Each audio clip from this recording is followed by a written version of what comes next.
What's up, wrestling fans? This is the Joe Cronin Show. I'm Joe Cronin. This is, we're going to go through the Raw review right now. I'm going to take your phone calls. We're going to do something weird to midget people. I don't know why I said that. But anyway, hit the subscribe button, and if you're new to the channel, hit the subscribe button, hit the like button, hit the comment, say something dumb. What do you guys think of Raw? Leave it in the comments down below if you're not watching this live. And, yeah, that was Raw. Got a weird feeling down below. Down below. Over 50 million views. You're listening to The Joe Cronin Show. The Joe Cronin Show. The Joe Cronin Show. I hope you hang your mother. This country sucks! This place sucks! CNN masturbated all fucking day.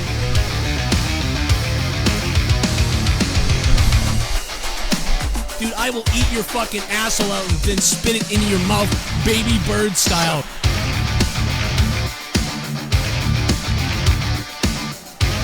Who wants to go? Call the show. I'll fuck your ass! This is Wardlow.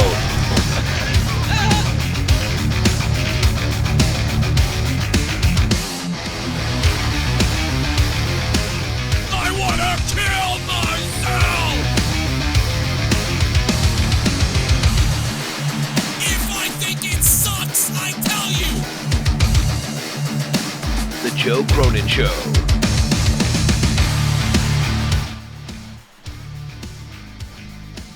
This is Wardlow from AEW, and you're watching The Joe Cronin Show. A wrestling podcast with attitude.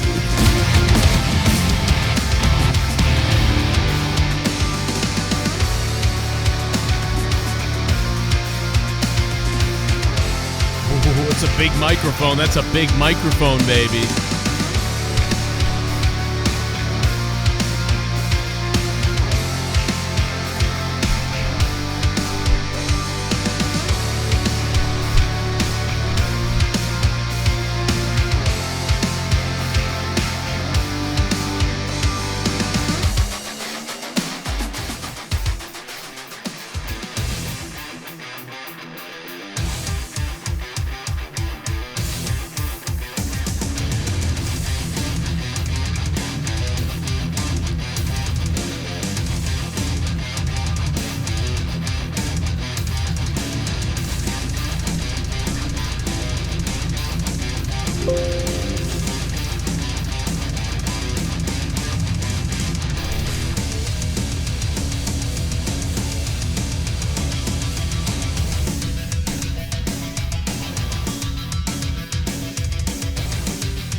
All right, what's up, everybody? So I'll just come right out and tell you right off the bat that tonight I missed the first hour of Raw because at 8:40 I went to watch Raw, which I usually do, and what I do is I skip the commercials, so most of the show I can miss the commercials, and a lot of times, you know, I was busy doing something. But the DVR on YouTube, on the YouTube TV app, I don't know why they wouldn't let me go back. They wouldn't let me rewind back to the beginning or like anything. It was like, oh, you can only watch live. So I began watching from the Sasha Banks matchup, which was ridiculous. Obviously I was pissed off about that. And I don't know, it is what it is. I don't know, I was really fucking pissed off about that though. Like, very mad. That being said, let's get on with this shit, baby. We got Jake DeMarco in the house. What up, Jake? Oh, you're muted. YouTube is not cooperating. Somebody else had a problem with their DVR too, so. Oh, really? Yeah. I wonder if it was more than just a solitary issue. It's just the YouTube TV app. Like, everything else worked. The Bruins game, it was like, would you like to watch from the start or watch would you like live? to start it over? But on Raw, it was like, nope. There was no ask. There was no, did you want to watch from the start? It was just, nope. Here, we're live. There was no rewind back to the beginning option. So, well, honestly, you didn't miss much. Starting off the show, we went ahead and we had a, kind of a recap of everything that happened last week on Raw. Seth Rollins came out and gave a rather trivial and lackluster opening. He went on, tried to sell the Fiend a little bit, but he contradicted himself. It was a bit ridiculous. He's like, "Oh, I'm living the embodiment of a nightmare, was just inches from my face. I felt like I was defenseless, But the week before, he brushed it off like, so nonchalantly, like it wasn't a big deal. So, and he said, anytime my back's against the wall, I survive. No one gave me a chance against Brock at SummerSlam, and I survived. No one said I could beat Strowman, I survived.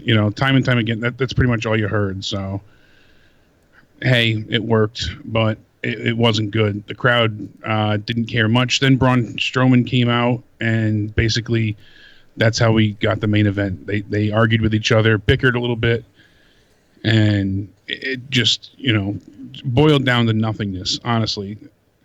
It pretty much was a chance for them to spit their catchphrases. It was all to get Bray to show up to attack Braun, so probably Braun can interfere in Hell in a Cell. That's what it's seeming like it's going to be. At one point, I was worried it was going to be a triple threat, but now it seems like Braun will end up probably like pulling down the side of the cage or ripping off a part of the cell, and he'll get in there and he'll cost some, Seth the match, or it'll end in a no contest, something like that. Yeah, some kind of fuckery. And that's going to be devastating. You can't have the Fiend lose, but maybe it is too soon for him to get the belt in some people's eyes, so this is a way for them to get out of it. I hope they don't go that route. You made the match. Well, then it will be what Fiend. You have to. Then it will end up being Fiend versus Braun probably after that. Yeah, and that'll be a feud for them to go forward with while Seth continues with the belt. Right. I'm done with Seth as champion and Kofi as champion, so I just have no interest in either of them at this point. Yeah, they really are just... It's becoming eye-rolling at this point with this... Even Ricochet, dude, that promo tonight in the back, like, that made my skin crawl. And you believe that superheroes are real. That? However he said it, it was not good. I'm sorry, but... Dude, I was like, am I watching, like, fucking actual PBS right now? Am I actually watching, like, Mr. Rogers right now? That's kind of like, it was bad. It was like... And then the pew, pew, pew, and he's like, see? Superheroes can be real or whatever the fuck. What the fuck, dude? Like, what is this guy? What are they making this guy say? We already knew how cringy he was on the mic, but... God, way to make him just fucking absolutely insanely cringy. Like, he should have said something like, well, I'm going to go out there tonight, and I don't care what I have to do to myself to win this match. But I'm going to do it. I'm going to do everything possible tonight to win, and I'm going to be flying all around this arena tonight. Something like that. Boom. Like, I don't know, fucking something, but fucking like, believe in the superheroes and fucking what the fuck? He's one of those that needs to be short and sweet, straight to the point. When he trails on, he begins to just fumble all over the place. Well, I think that it turns into a long run-on sentence, and he loses what his original point was. I think it's written that way, though. It's like it might be. No matter how they're writing it, it needs to be just in and out, quick. And you can't give him a long time. It's got to be a very short promo. I think if you gave him something, Even short, though, Jake, I could see him being like, the announcer being like, Ricochet, I want to get a minute. I could see him walking up to them like, hey, I'd love to chat with you right now, but gotta fly. Like, or something like, what the fuck, dude? What the fuck is this, man? Like, dude, he would so say something like that at this point. And I'd be like Mayin said, that's why you saw he was the first one eliminated. There was some, I guess they're off his hype train. I mean, I don't know why. Like, I mean... Especially when you have other champions in the match. There was really only two possibilities, being him or Rey Mysterio. Everybody else had a belt or was, previously engaged in things, so it just didn't make sense. Yeah, I mean, he's never been good. This was something we were worried about. I mean, I told you guys this in NXT. I was like, Love Ricochet, but they got to be careful on promos. I also told you, love Ember Moon, got to be careful on promos. And, I mean, Ember Moon is really bad on promos. Like, she's very, very, very bad. You can't have everybody have a manager at this point. But it feels like they it's need needed. them. Everybody needs a manager. They need one, or they need to not say anything. I think Ember Moon they need to cover her mouth up. Like anything below here, they need that rag thing over her face. Like she's like a Japanese thing. They need to cover up her face because her like fucking smiling and shit when she's talking and shit. Oh God, it's so bad. She's very animated with her facial expressions. She does the tongue roll. Yeah, exactly. It's cringy. She looks like some sort of insect. Yeah, she looks like a fucking incest. Insect. Yeah, incest. And then of course we've got King Corbin, King Depeche Mode Corbin, which is fucking hilarious. I laughed at the mix that they made for his theme song. That actually made me chuckle. I know some people didn't care for it, but I enjoyed it. I thought it was funny. What's that? Well, I love Corbin's. I actually like that. That was one of the things I liked. Yeah, his crown.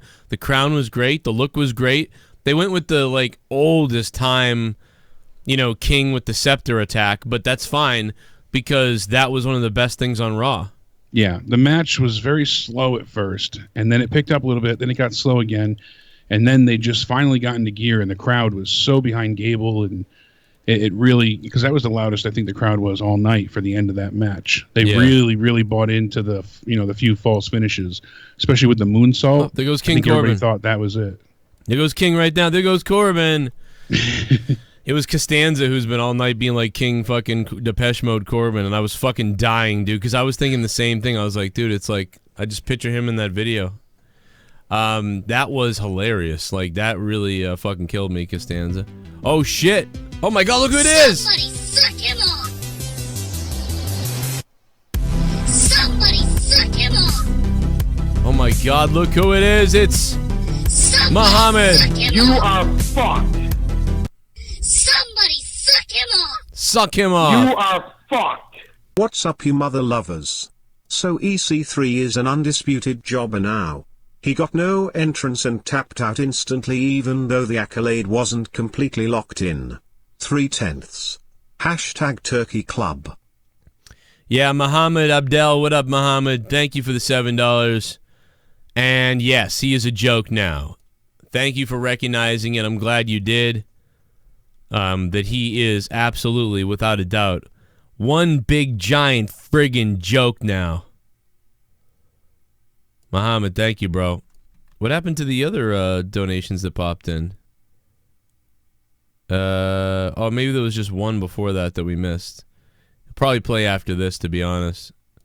Let me see if I can get Jake unmuted here. We'll see if that works. Yeah, there we go. Let's see. Okay. We'll find out if the sounds work. I did take on an unknown caller, but they weren't. I guess they disappeared. They ran away. Yeah, and the OC also has new music as well. They came out too tonight. Who? Gallows and Anderson. I missed it. Yeah, that was in the very first hour of Raw. So that was the first match tonight. We had the Viking Raiders, and they took on, Eric and Ivar took on Luke Gallows and Carl Anderson. AJ Styles was with them, and they had their the OC's televised entrance. They had new music rather than AJ Styles' theme. Uh-huh. And I didn't really I'd have to go back and listen to the full thing, so I don't want to say it wasn't good or not. I didn't even realize they had their own music new. before. It didn't even catch my ear at first to realize it was new till somebody mentioned it, and I went back to re-listen to it. So they had their own music before, though. They didn't have. Yeah, this is different though. They have a new theme, and it was an okay match. It wasn't bad. There was a few high spots. The Buddha Do moment was pretty cool. You'll have to go back and I would say, you would not want to, not want to fast forward through the whole thing. It was definitely after the first commercial break. It was like 3 minutes into the match. From after the break on, it got much better. So okay. The Viking Raiders did end up defeating the OC though, and the crowd started to get into it more. Like after that commercial break part, they started to break out some of the bigger moments. The crowd was really good tonight, no matter what. They helped the WWE a lot with this tonight. Dude, what the fuck is that, dude? Hello? Hello? Hey, bro, what's up? What's up, Nick? What's up? I thought Raw was honestly maybe a 3.5 out of 10. It wasn't that good. Yeah, I don't think it was that good either, but I'm about that with you. Like, we got Baron Corbin and Chad Gable again, but there's really no point in it. I agree. It was good, though. I think it was to kind of show how heel savage, Corbin's going to be. So even though the show wasn't good tonight, but I'm kind of like giving it, I think I'm going to give it a 3 or 4 tonight. But, what do you expect, I guess? I mean, I missed the first hour, so I can't really say there. It's hard for me to say. In a way, you benefited, from, because that tag match was like a 5 out of 10. And then we went into Rusev. He returned, to have his first televised match since coming back. He took on EC3. Shit squash match, minute and like 50 seconds, I think, altogether. They didn't even have a televised entrance for EC3. He was just already in the ring. And he barely got even 10 seconds worth of offense. And Rusev gets him, a swinging slam, and then just shows him down, gets the matcha kick, and then the accolade for the win. So same old moveset. It's weird, though. They did bring up on commentary, where's Lana? It's odd, her absence is strange. They also kind of were, talking about last week's storyline, how Rusev isn't really the father of, Kanellis' baby. But I don't know. It's just... What? I was it was bizarre. I was really hoping that they kind of did something different with Rusev at this point, but they're just, I feels like they're going to fall just right back into place to where they were. He's got the same moves, same entrance, all right, fine, you're going to go with that. He's just coming back from injury, but already they're bringing up Lana. They're doing certain things, so I don't see much improvement here. Well, folks, here he comes. The top 1% or the bottom 1%. EC3. 1%. See if we can trigger the sound. I am not on the card. I am You not are on, fucked. not on the card. I am not on the card. I am EC3, not on the card. Yeah. EC3, WWE doesn't even know what the fuck to do with me. Yeah, you haven't seen me on TV, but I've been in the back posing for girls. Look at my muscles. Yeah, look at me. Why am I here? Why did they sign me? Cause I bang Dixie Carter's rear. Take a look at my physique, you get weak, but you never see me week to week. What's going on? Yeah, I am not on the card. I am not on the card. EC3. I love that everybody fucking tweeted that video at him. He poor fucking bastard. He's probably pissed. And that's the thing too. Like he had a very prominent role in Impact. He was a big name there for the most part. He was a top tier talent. Right. He was always involved in some prominent storyline or role, or he's good on the mic. He's good in the ring. He's got a good look to him. Even when he first came in, they had him, being so just narcissistic, looking at his, his reflection in the mirror. So I thought they were going with that kind of angle with him. And they're like, oh, the former 24/7 champion EC3. Like, that's the only accolade he has to base himself off of. And I mean, all the losses on TV, it really is astounding how they've treated him since coming up from NXT. Right. And he didn't even have a great run in NXT either. I mean, he had, better obviously than he's done on the main roster, but it wasn't like this big monumental run with him there either. I figured he had, I figured EC3 going to NXT was more for him just to get how the WWE style works and what's different from TNA. And then he would go up to the main roster and be a big hit, like a top mid-card guy, where he would hold on to either the US title or the IC title for quite some time. And maybe even down the line, we'd see him in the title picture, if the opportunity arose. But I figured he'd be a big deal. and I'm still shocked that they do nothing meaningful with him. Yeah. And then you see other people that come on the show, and you're just bored out of your mind with how they're speaking or what they're doing. And I'm sorry, I do enjoy Rusev, but it's been a long time since he's been enjoyable. I mean, the Rusev Day stuff was fun, but it still wasn't excellent. You know, it wasn't outstanding. It was mostly just a fun catchphrase to get behind. It was the yes movement minus the charisma that Daniel Bryan had. So, and Rusev could be a fantastic heel, and he has been before. It feels like he's just a shell of his former self. They're going to have him come out. They're going to have him, do squash matches for the next 5 or 6 weeks, and then the first feud he gets into, he'll lose, and they'll write him off again. Why? Right. What's the point? I don't understand the point of that at all. No. And again, with the first hour, I don't know where you came into, but the next up we had Sasha Banks. Bailey and her match. You saw this match? Yep. Okay. I really liked this was a good match. I liked when Bailey got thrown in all the shit by Alexa. It actually looked pretty good. Yeah, when she got thrown into the chair by the timekeepers area. They started off telling a good story. You had, good storytelling between the two. They were working on, Banks was focusing on Nikki's knee, and she went ahead and really tried to incapacitate her early on with different submission moves. And Nikki Cross was great at selling. She also did, a few different high-risk maneuvers like she's been doing. And at one point in time, she jumped off the turnbuckle and landed so goddamn hard on top of Sasha. She had a little bit of a bloody mouth afterwards, and I think that was the culprit. I think that was the reason as to why her mouth was bleeding slightly.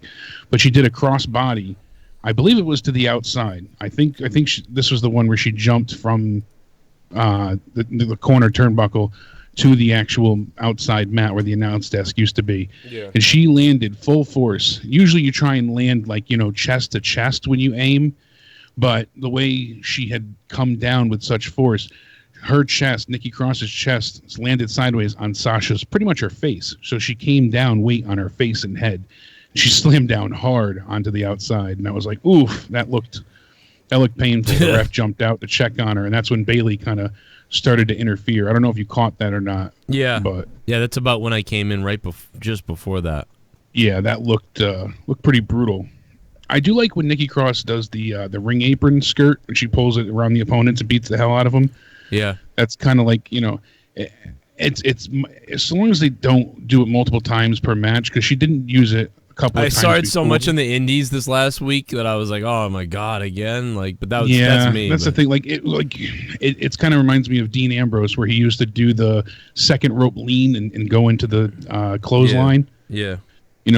So long as if they do it because it works and it fits in the match, like this, it fit in this part.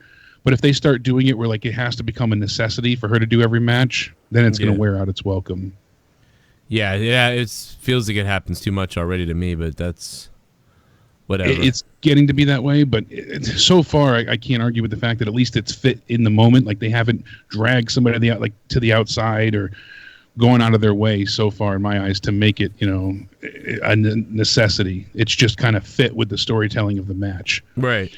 The neck breaker looked great. I mean, they had some really, really good moments between these two. And like you said, Bliss attacking Bailey and just throwing her into the timekeeper's chair was great.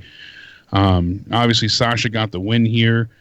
And you could have said, the distraction played into it, sure. So Nikki doesn't look totally weakened here and destroyed, because usually you don't want to see the tag champion lose. But we also can't have Sasha lose because she's going for the title again at Hell in a Cell. So it was a precarious situation. I thought they handled it well. Yeah, I thought they did what they could to get out of this at this point. They really either need to make a splash and do something big or just get to the match. And instead, we're kind of getting limbo here. So Super chat. I get why, but Super chat. I'm bored Love with it. the show, Joe, but don't love the Fiend's laugh. The Fiend's laugh. Jesus Monomer. Jesus, thanks, man. Yeah, I don't mind it that much. Really? Here we go. Maybe tonight it was cringy or something. I missed that though. I didn't hear it. Here we go. Jay Paula. Our buddy Jay Paula. I stopped after Lazani Waman wrestled Bacha. Crowd was dead and I just couldn't get into Ram tonight. Boule was pure cringe. Why are the OC around? The OC sucks. Jay Paula, thanks for the $5 though. The crowd wasn't dead though. After the first hour, they started really coming alive, and the matches did that. To be honest, Corbin and Gable made that crowd like start buzzing, and then I think later on Rey Mysterio was being cheered for because of the disrespect that was thrown at him by the Fox guy, calling him Nacho Libre or whatever the fuck. Yeah, that was. So that was like people were kind of cheering for him, like fuck this. This is Rey Mysterio. Oh, so a little bit of the bubbly. That's it. Want some bubbly? Bubbly. Stuff. Oh, a little bit of the bubbly. That's it. I wanna eat out Ember Moon while Nikki Cross gives me head. Then Alexa Bliss fingers herself. Wait. Why is this reading out on stream? Ah shit. Raw was maybe a... Maybe a 5.5 from the Barracuda. What up, Barracuda? Yeah, man, I think I'm going to go around a 4. I mean, I really liked a couple matches, and that was about it. I don't think there was much else. And right now, Muhammad Abdel is the top donator. Forget the Raw review, let's discuss this masturbation article that Brooklyn found. How can someone die from masturbation? Really? Somebody died from it? I gotta go check it out. I mean, a heart attack, I could see that. 27 Freddie Mitchell. But, like, was it I gotta look it up, I guess. Damn it, now I have to look this up. God damn it. Broken line. Who's the one who keeps telling me about Brett Spiner? I still haven't seen that thing. You still haven't Is that watched you? that? Yeah, I said it to you originally. But what's it called? The Rape of Brett Spiner. I looked that up and there's so many videos on it, I can't Nice find of it. them to create a 24/7 women's title. Also breaking news, Sasha's hair matches her waffle. They screwed Ember tonight. Sup, Jake and Joe. Save Spaz us. Phoenix, baby. Save us all. Save us all, Spaz Phoenix. Spaz Phoenix, I agree, man. I guess Ember got shit on. Everybody's complaining about Ember, so something's up with that. But yeah, so is it the thing where she's like humping nothing in a bed and then there's like blood? Yes.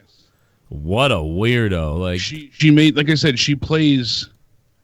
It's by how come she's G-suits? How is she allowed on YouTube but Alex Jones isn't? Like after what I saw, like I was like, what is this? Dude, apparently her name is Jesuit Lori McBride, I think it is. She just goes by Lori McBride. She had a trailer. It's a minute and 42 seconds long. I'll send you the trailer. Yeah, see, I thought it was like a big documentary or something. No, it is. It's like there's an actual full motion picture that she made. Dude, she filmed this thing herself. Apparently, she wrote a story about not even a story. She claims it's real. She claims he was raped, and there was like a clone of Brett Spiner. Yes, and she's been obsessed with him for like 20-something years. Yeah, if not longer. This is nuts. I don't know if you can pull it up from the Skype chat or not. No, I know it. I'll take a look at it after. I can't even play. Yeah. I can't even play what she. See, the weird thing is, like, if I play that, I'll be in trouble. But yet, her video is on YouTube. Like, it doesn't crazy, make any sense. It's fucking. She apparently kidnapped him from the TV studio when they were filming the show. She drugged him and brainwashed him and would force him to do, deviant sexual acts like rape his cat. She's kind of hot, man. Like she's not hot by her face, but some of the stuff where she's thrusting and everything, I'm like, damn, like that. She's kind of like old lady hot. She also said that she filled him with 12-inch instruments and things of that nature. She eventually forced him to be molested and raped by animals, and it gets really crazy. And then she talks in graphic detail about the scene weird. With him just profusely bleeding from his anus from all the results of the. But he doesn't know what's going on. He keeps coming out of like these comatose states from all the drugs, and comes to, regains consciousness, and he's just bleeding and hurting, and it's the very fucking weirdest thing. I did find it then. I thought maybe I was wrong, and I found some other mock of it or something. No, she filmed all the roles herself. It's all her. So it's terrifying. TitleMatchNetwork.com, guys. If you haven't signed up for this yet, please check it out. So much content over here, guys. All the big names that you know about. Wrestling Syndicate, CZW, so many, like, of the bar wrestling. I mean, there's so much shit, dude. Like, you guys probably know most of these companies. WrestleCade, PCW Ultra, WrestlePro, Battle Club Pro. Sabotage, Defy, Warriors of Wrestling, IWA South, and over like 78 other promotions. Plus all the iPay-per-views, live streams, shoot videos, full shoot videos, and RF videos shoot videos, plus Title Match Wrestling shoot videos and Title Match Wrestling's productions as well. Tons of shit. 50% off for just you guys. 3 months. 50% off for 3 months. If you spend the $5 a month, you get access to the entire website and every iPay-per-view, Chaotic Wrestling, everything. There's just everything is on there, man.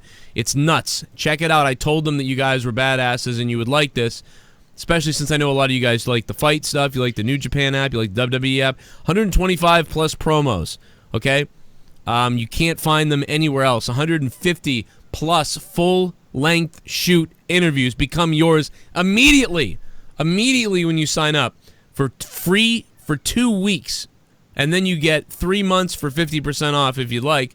But the minute you sign up, bam, you have access to over 150 full-length shoot interviews. It's nuts.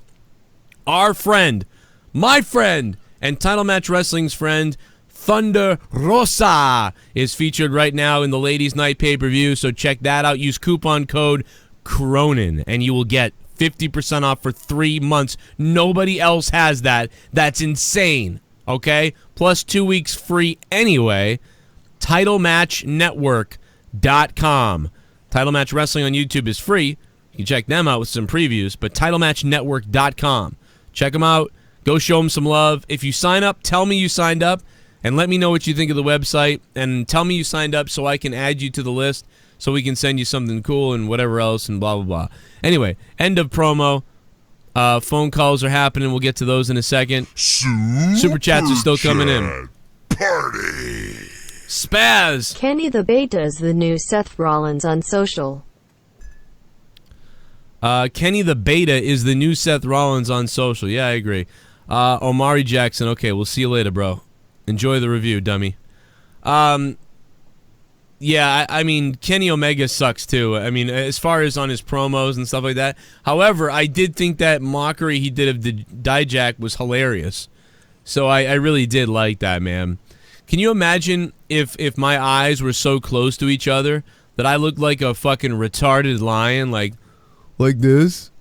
Can you imagine if I actually looked like that?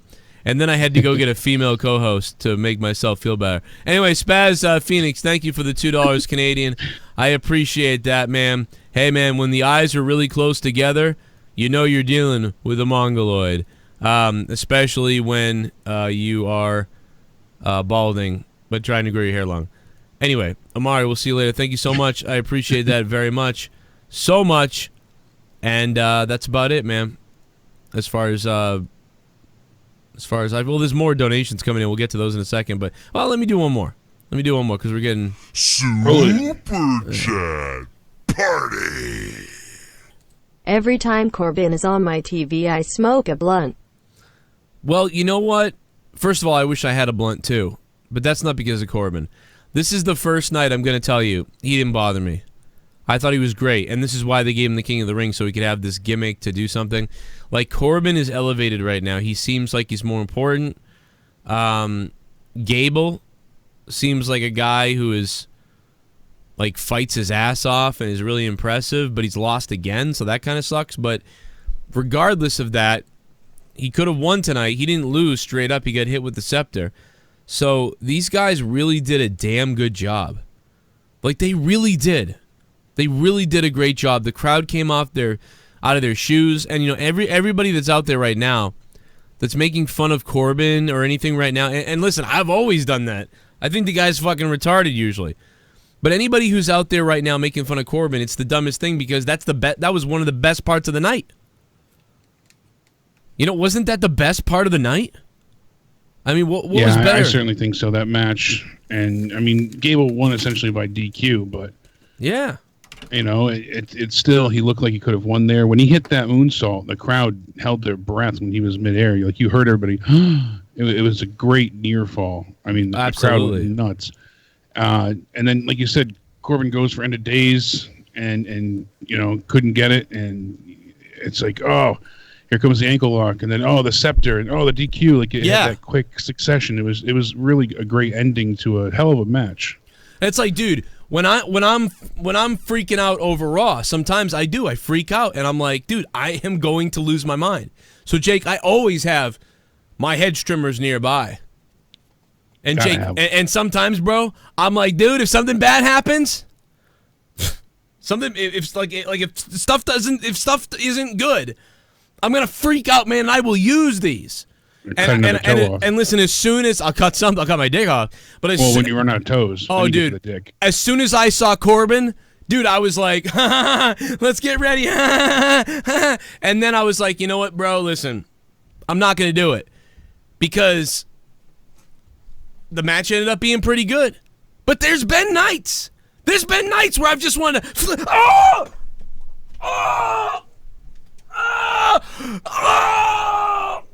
Oh my God! Fuck me! Oh my God! Oh my God! Jake, take over! You stupid bastard! How'd you nick yourself again? Trying to make a joke and you cut yourself.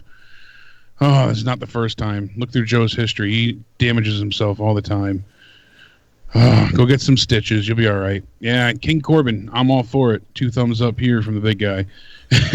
You know, Corey Graves kept calling him Tyrion Lannister too. Oh, that does not look good at all. You might want to get a Band-Aid. Maybe some. Shit, dude, what the hell, man? Maybe some Neosporin. Oh my God, dude, what the fuck? Dude, I'll be right back. All right. I'll be right back. Don't let Leah see. You'll freak her out. All right, I'll be right back. Oh, that's leaking. Uh-oh. That's not good. You're looking a little woozy. Don't pass out. Somebody might want to check on him. That didn't look too good. But I think one of the highlights. Oh, yeah, you're definitely leaking there. That's it's a lot of blood. It's a lot of blood. Uh-oh. Definitely gonna want to get yourself some stitches, or at least maybe a towel, some ice. I don't know, chat. Let's help him out. Poor dumb bastard. Corey Graves went ahead and had kind of the snapback of the night. Carmella, she ends up tricking R-Truth, and she wins the 24/7 championship. And I'm not sure if it was Renee or Cole. I think it was Renee. She said, "Oh, now you can go ahead and consummate the marriage." Or consummate the title, and Graves says, "Too late for that," you know, and makes a comment along those lines. And I was like, "Damn, that was quick-witted. That was funny." So that at least got me to pop internally. That was funny. I appreciated the fact of what they were going for.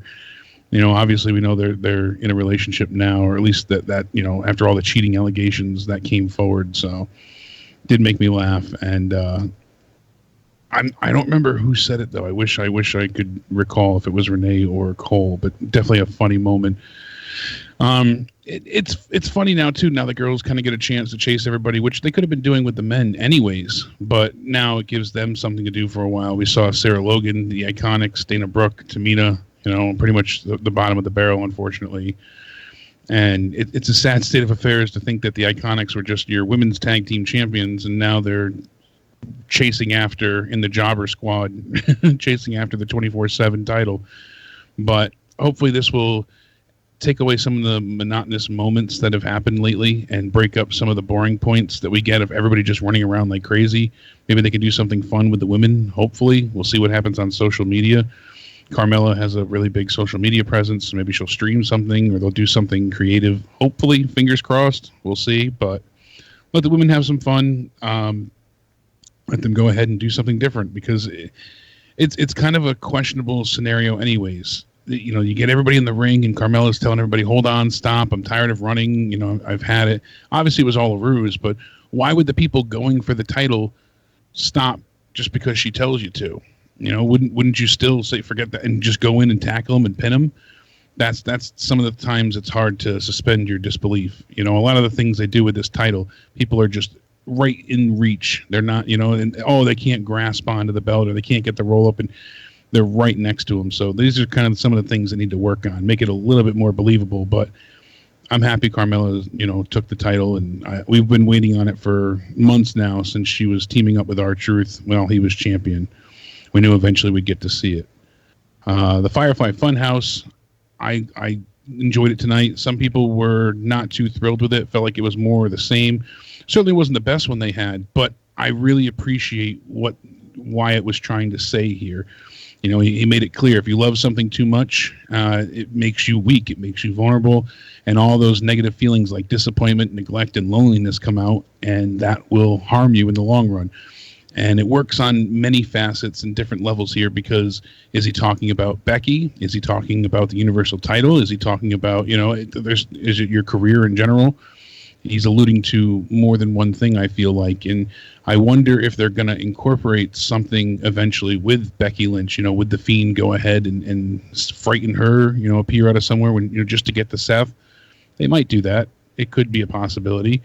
Depends on how far they want to go with it, but it makes sense with what they were trying to portray on the Funhouse. I might be looking too far into it, but obviously it also pertains to the Universal title. When you put that much, you know, faith and self-worth into that inanimate object, it makes you vulnerable to, as Bray said, disappointment. If he loses, it would crush Seth Rollins and really ruin his entire world. And that's exactly what the Fiend is looking to do. So I like the part with the action figure breaking in half. Now you can share. It had a good message to it this time, and it was still entertaining. And Bray's smile at the end is just still haunting. All in all, I did enjoy this one. Like I said, not the best we've had, but far from being bad whatsoever. I do agree with Joe that the Baron Corbin and Chad Gable match was a highlight of the show for me as well. Those two, you know, they went all out more towards the end. It took a little bit. I felt like it was a bit slow in the beginning. They were trying to match each other up, and they really played towards the height advantage that Corbin had this time, and how Chad Gable was going to, kind of one-up King Corbin each time. Every time, you know, he would outstep or outwit Corbin due to his height, and I thought that was a smart move, but again, it made it a bit slow right off the bat. They did have another AOP video where they did the whole, you know, Aleister Black type of motif. Who are we? What are you doing? And, you know, then they did something different at the end, though, and I was like, oh, wow. You know, they're talking and they're doing the usual, excuse me, the usual, you know, we'll show you who the authors of pain are. And all of a sudden, instead of just continuing their promo, they stand up, they leave the room where their segment is happening, and they go in the hallway and they just start beating the hell out of people. And the camera's cut out. I was like, oh, wow, that's good. You know, sometimes it's better to show instead of tell, and that worked up well. And then all of a sudden, you see them come back, and they're cleaning themselves up, fixing their outfits. And they said, you know, no one you know, when you, they said, no, you'll know why no one will fight AOP. That's why. So they're basically proving why everybody's afraid of them, because they know that you know, you'll basically lose if you face them. At least this time, it wasn't the no one's going to pick a fight with me straight through. They added some level of violence to it. That made it a bit more entertaining, I feel like. And all in all, I you know, want to see them go ahead and make a run for the tag titles. It'd be good to see them as tag champions finally. We'll see what happens. I mean, they could be on SmackDown in 2 more weeks, and it could be a different ball game altogether. So they could be going up against the Revival, and we've seen that down in NXT. We know what happens with those matches. Those were, you know, excellent matches that they had. DIY, you know, not being involved as well, but I would love to see them take on the Revival for the tag belts on the main roster. Great matches they had in NXT. So we also saw Lacey Evans, who was pulled over in Canada, had a bit of a mini viral hit with that, with her calling the police officer, the Mountie, I guess you would say, nasty in Canada when she got pulled over. Canadian police did verify that she was legitimately pulled over too. It wasn't just a stunt. I wonder if she told the cop, like, hey, I want to film something. Can we do it that way? But still, it is funny if you want to check out her Twitter. She took on Ember Moon, and it wasn't a great match, unfortunately. And I really enjoy Lacey, but there wasn't much to it. It was, you know, it was just really clunky, didn't flow well. And, you know, all of a sudden, you know, you see Ember Moon going ahead. She wants to finish the match, set up for a finisher. And then Lacey gets her hair and hits her with the woman's right, and she gets her off the ropes. And right there, I was like, oh, here comes a pinfall. And then she goes to do the sharpshooter. And it was just the worst looking sharpshooter you've seen in a long time. And a lot of people don't apply it well to begin with. So for me to say that it looked horrid was a real, insult to injury there. She ended up getting the submission victory. And this is all to lead to continuing the feud between her and Natalya. Backstage, Sarah Schreiber's talking to Natalya about, this is the second time Lacey Evans used your finisher, and Natalya basically said, oh, this means nothing. If you want a match, then you'll get your rematch. Don't worry, I'll make you tap out. Yay, joy. I was hoping that these two were done, but we're going to get obviously one more match between both of them before the draft happens. I imagine likely that this will happen maybe even on the kickoff show, or it could just happen on Raw next week. So it is interesting that Ember Moon said she wants to reinvent herself. That was kind of one of the things that she was saying before the match, that she wants to go ahead and, change her position and make herself a contender in the draft. But we'll see what happens with that. I mean, she might not change brands, so that could be an issue as well. It's everybody's leaving a lot to be desired. And right now, if you're not any of the 4 horsewomen or the women tag team champions, you're really just bottom of the barrel at this point in time in the women's division. Feels like all their focus is on Becky, Charlotte, Sasha, and Bayley, and now Alexa and Nikki kind of get the rub from them as well. But all in all, it is unfortunately that's the most of what we're seeing is just that feud on both shows in one way, shape, or form. Bayley's a SmackDown champ, and she's on Raw constantly, and vice versa. So I'm hoping that when we do have the draft, they said that the wild card rule would be completely, null and void, no longer active. And I'm tired of seeing this. So if Sasha and Bayley aren't on the same brand or on the same show together, then we really need to go ahead and pray that the wild card rule being done stays true to its word. And then they'll be forced to split up. I mean, if you're not going to have them, stick together, then make sure they actually stick to it at this point. It's just enough's enough. Then maybe that would give a chance to some other women to have a chance on these shows, because unfortunately it's just not working out. Jake, it's you stitch yourself up. Well, I just put one Band-Aid in. There we go. One Band-Aid there. It's all taken care of. But what I can't fix is the floor now. Ugh. Look at this. I tried to clean up the floor. Look at this. Look at all that blood. You see the That's floor? That's going to stain. Look at that. It's everywhere. Look at that. It's all over the floor right there. Look at this napkin. Look at this. I tried to dab it off the ground, and it just won't. It's just spreading. It's all. I've stained everything on the floor. I'm really not happy. Blood's hard to get rid of. You know that. Yeah. Well. Yeah. He's gone now. No. But no. I'm just trying to sort of clean up so it doesn't stain everywhere, and it's staining everywhere. Yeah. The more you try and get rid of it, the more it spreads. I was bleeding in the sink upstairs, and the whole sink is red upstairs. And dude, these shears were perfectly good too until now. Now they're all jacked up. I told you shouldn't have sharpened them that much. I'll do it again if I have to, man. Watching Raw will make you do that to yourself, Hey, it is what it is, man. It is what it is. You roll the dice with your life when you're watching Monday night, okay? It all flows together. Party. Want to hear a joke? Okay. All right, I guess not. Oh, Raw. Floppy drisk dive. Floppy drisk dive. What a weird name, but awesome. Yet awesome. And also, Floppy drisk drive, you now are the top donator. Thank you, Floppy, for the $9 super chat.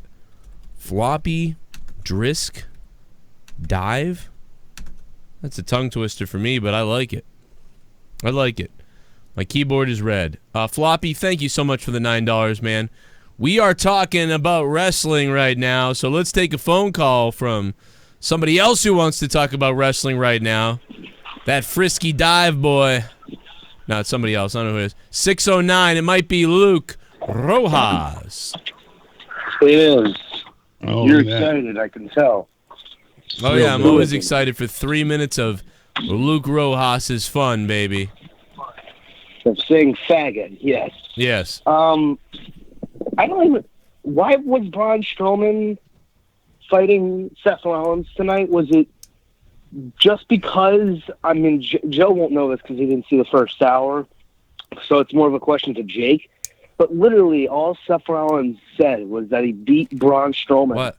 And then Braun Strowman came out, and he's like, if you got something to say, say it to my face. Where? Yeah, because he wasn't even addressing Braun, like you said. He was basically saying how, you know, he was talking about the Fiend, and he's saying that he was like a living, you know, nightmare, inches from his face, and he was trying to hope it was a bad dream that he couldn't wake up from, and he said it's you know, it's not, and he has to step into Hell in a Cell. He's going to finally defend his title, and he talked about his back being against the wall, and he said that, you know, no one thought I could win when I beat Lesnar. I did. No one thought I could beat Braun, and I did. And then as soon as he said that, that's when Braun came out. And like you said, it didn't make sense for Braun to say what he did, because he's like, oh, if you have an issue, you know, say it to my face. And all he said was, I beat you. And yeah, that's what it comes across as. He seems like a whiny bitch. Braun reminds me of Tommy when Joe was like, remember when he's like, yeah, I'd kick Tommy's ass. And then Tommy's like, I like to see you try. I like to see you try. That's how, like, Braun Strowman feels like right now. It's like, if you say you're going to kick his ass, he'll be like, fuck you, asshole. Well, I mean, honestly, Braun is, like, retarded. I mean, let's face it. You know what I mean? Tommy trying to go in for the reach around, you know, and just getting shut down real quick. Now, one thing I really did like about Raw was that ending. Was the I don't know. I thought, I mean, Seth Rollins, he's terrible on a promo. I don't think he said "burn it down" once in one of his promos tonight. But he did say he said it. He said it at the end there. I know he said it at one point. Fuck. I think it was during the intro. I know he said it for a fact because I remember even chuckling.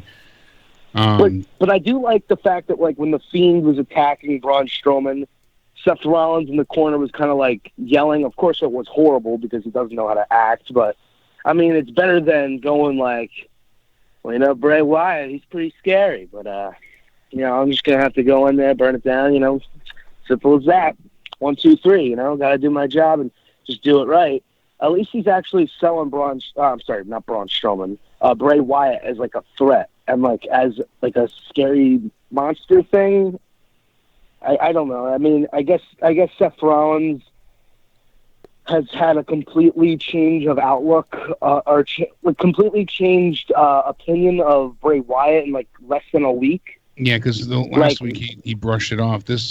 And then at the end of the night he was kind of cowering in fear in the ring, and then I guess that's what they were trying to build towards. So it's okay, but it's not great still. Well, I don't want to face Bray Wyatt. I don't want to. I don't know why I'm doing Don Knotts. I don't know what that was. Yeah. You know what I think needs to go, sadly, and I hate saying this, but the Street Profits. I'm sorry, but these guys are just they're not doing it for me on the main roster. Like I said, when I saw them in Hartford for NXT, on the main roster. Well, I mean, they're considered part of Raw at this point, but they killed it. The live crowd was so excited to see them win that ladder match. We were going nuts, and their promos were fun and funny and enjoyable on NXT. And now you get the two of them, and it feels like a knockoff Crime Time. It's the worst part of the show. Isn't that what people said right from the beginning, though? They were like, it's Crime Time. Right from the beginning, people said that. Yeah, but I feel like it's become more of a parody than we thought possible. And then The Miz comes out and adds the cheese factor up by 1,000. Did you catch that, Joe? The Miz is going to be hosting Miz TV on next week's season premiere of Raw with Hulk Hogan and Ric Flair as his guests. Yeah, that was weird. Get ready for some fucking old people cringe, where both men don't know where they are. Well, the crowd groaned when he said Hulk Hogan. The crowd audibly moaned. They were like, Where's the arena? Is it going to be in Harlem or like Camden or some black area where fucking Hulk Hogan's going? Isn't it in LA next week? Let's hope. He's going to go to Compton. It's not even that bad there anymore in Compton, though, to be honest. Oh. You know, it's I mean, do you go there? I mean, from what I hear from people over there, tell me it's not even that bad anymore. I would say send him to Oakland, probably, would be more. Send him to Trenton, New Jersey. That's where the fucking it's really bad. Send him to Orange, New Jersey. Orange, New Jersey. That's a pretty horrific place sometimes. How about send him to Minneapolis or wherever those guys ran that white guy over with the bike after they beat the shit out of him. Send him to Minnesota. That would be weird. Send him to Minnesota. Fucking Minnesota Vikings fan in the front row. Yeah, you want to hurt him? But yeah, you know what? But the Street Profits, like you said, they're crime time. Only here's the thing: the Street Profits, Montez Ford, he's he's not even. I don't know. He's just weird. It's not even like his promos aren't like Angelo Dawkins, his partner. He just feels kind of like. He feels like a closeted gay black man, and it's he very feels out of strange. place. Yeah, and his promos don't mesh well with Angelo Dawkins, who is on the complete Angelo Dawkins feels like big black guy thug or something. I don't know, not thug. I didn't mean to say that. Please don't put me in SJW jail. But I get what you're saying though. And to answer your question, they're at the Talking Stick Resort Arena in Phoenix, Arizona next Monday. So what the hell does that mean? Talking Stick. Come here, honey. Come here. So that'll be interesting to see how Arizona, Phoenix crowd responds to Hulk Hogan and Ric Flair. We'll see what happens, but. Especially with the Miz blowing smoke up their ass. The only thing I'm excited for is this week's NXT, because I want to see all the members of the Undisputed Era to walk out to gold. Yeah. And hopefully I don't have to see one fucking Velcro belt. I hate the Velcro. and see, I was close with the rating call, too. I said 1.5. It was 1.2. So, I mean, I wasn't too way off, but I'm happy that they got that. And I bet you it goes up a little bit more this week as well. Now that it's a bit more established. Oh my God, it's going to be so much different from Raw and SmackDown, where the ratings go up because the show's interesting. Yeah, exactly. So I guarantee we'll see Jake, kind of get a steady Jake. increase. Look at the doggy, Jake. Look at my the doggy, puppers. Jake. This is the black one. Not nice. Look at the doggy. You're a big girl now. You're a big girl now. You don't want to go away, do you? Is that Clover? Mm-hmm. Yeah, she's a big girl now. Dude, this dog's massive. This dog's big now. Yeah. She could run Melly over. Yeah. She's still biting? No, now she's good. All right. She didn't nip anymore. I think the last time I talked, the last time I was it was a few months ago, we said that he was biting the kids, or she was biting the kids, rather. But play biting, of course. Oh, yeah. It was more of a puppy stage, too. Hey, we turn that fan on for me? I'm, dying. Good night. I'm dying from blood loss. If you go outside, take her, because she wouldn't go out front. Maybe. Apparently there's a frog stuck in the zapper. Down to one, yeah. One. Yeah, dude, I went outside, I saw one of those bees, the European hornets. Some guy on the Facebook page was like, I think you've mistaken European hornet for this other thing that shouldn't be killed or something. And I'm like, no, these are European hornets, and they're fucking huge. And I saw one on the back porch and the front porch, but I bought this giant zapper. I mean, it's a fucking huge cage. And it's going like, geek. It's hooked up to diesel. Dude, a frog got caught in it? Dude, now there's a frog in it, yeah. But at one point, earlier tonight, I heard fucking...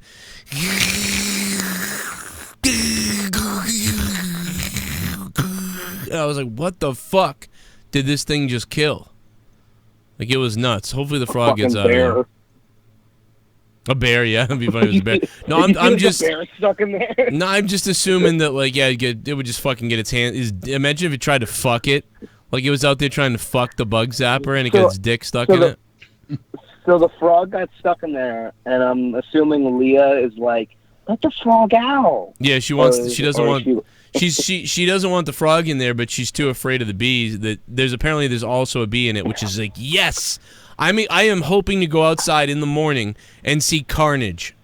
Okay, I'm hoping to go outside in the morning and just see fucking dead bees everywhere. That's what I'm hoping for. Dude, I'm the opposite. I can't stand dead animals. Like even if they're animals I want dead. Yeah, but an insect, a hornet, like these things are horrific.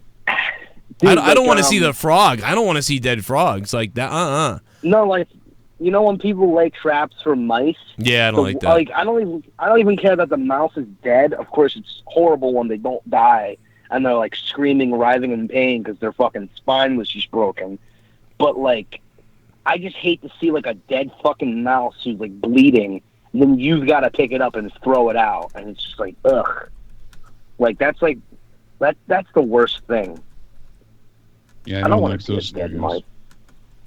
Our cats like to catch them and put them on our bed. So somebody asked about the dog. We're pretty sure she's mostly black lab, but she's definitely got a little bit of we think pit bull in her. So you said black. This is the black one, and Paul says so. Hogan hates your dog.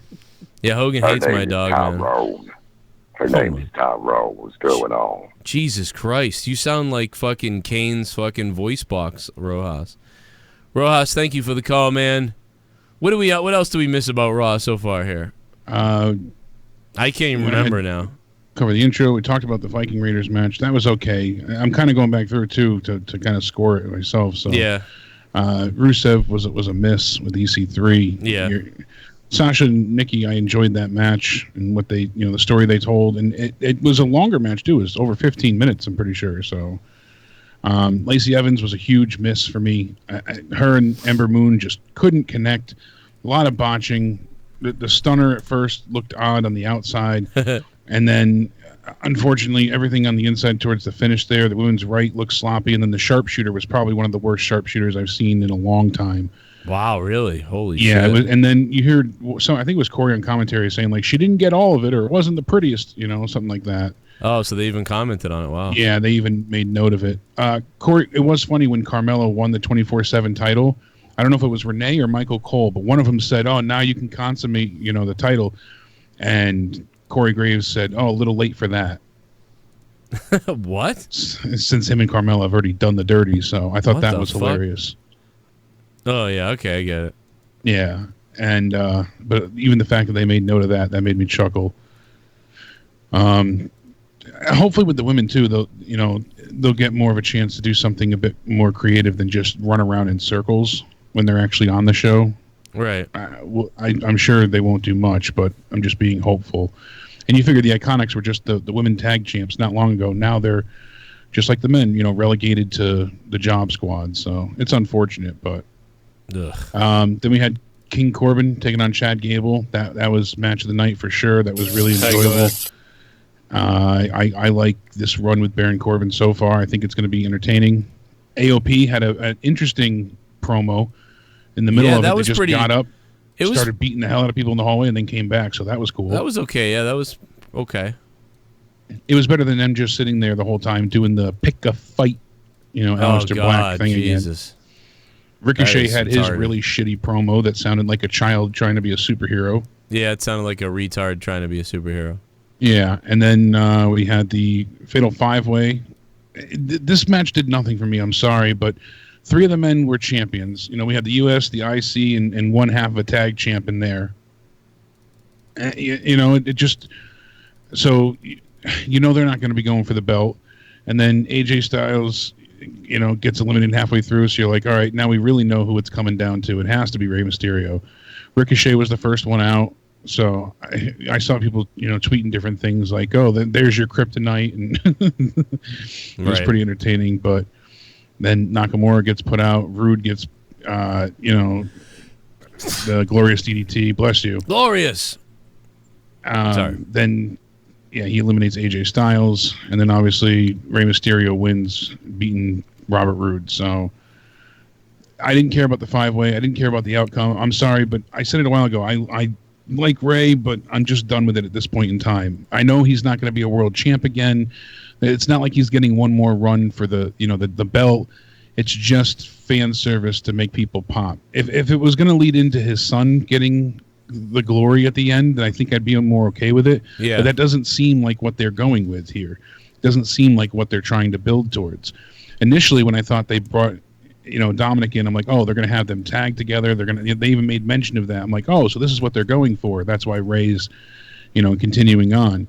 But that's not the case now. They're just trolling him, trotting him out there and having him, just get the fans to pop a little bit. And he's a legend, absolutely. I respect everything he's done, but these are spots that some of the younger talent could be taking. Unfortunately, I mean that's just how I look at it. So yeah, he's had great matches one-on-one, but then he's also winning. He's not elevating newer talent. He's not, oh well, they look good in defeat. Yeah, but if they beat the legend, then they at least have something to build off of. But they're not doing that. So they're having good matches for the most part with Ray, but it's just him winning again and again, and then he goes nowhere with it. So it just feels utterly pointless when you break it all down. He's just been really good for TV like matches, and that's kind of okay with me in a way. Like I get it. Like he goes out there, and every once in a while, Ray can have a match that's great for TV. Match of the night at times too. Yeah, it's just can't argue with it. I like that role with him. I just like that role with him. I like the idea of like kind of an upper mid carder who puts on great matches but doesn't need to be involved in a title run or something. So I like that about Ray. I like him there. I like him in that spot. People know who he is. He's like a veteran. He's here. He's like Randy Orton, but except this match. I just hope it has a purpose in the end. I hope they're building towards something overall with him. Why?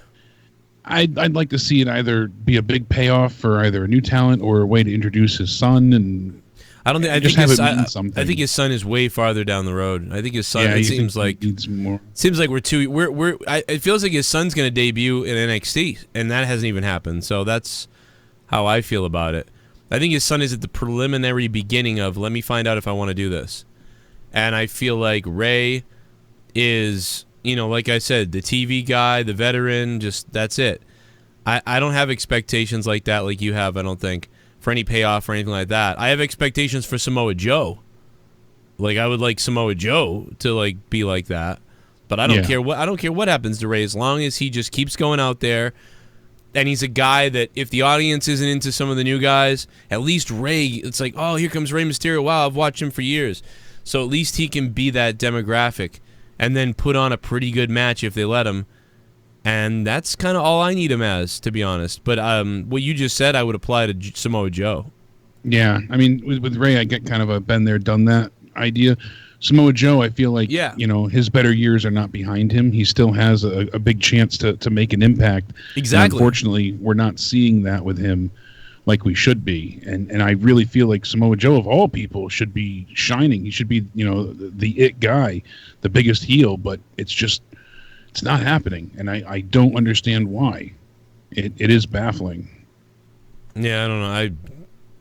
I mean, Samoa Joe's a mess. I don't know what they're fucking doing with him. He should have been the one to win this tonight instead of Ray. He should have been in Ray's spot. Well, that would have been something that, Well, I understand why they're saving it. If they're Ray's he's not already going to lost win. umpteen million title matches, so they don't want to have him do it again.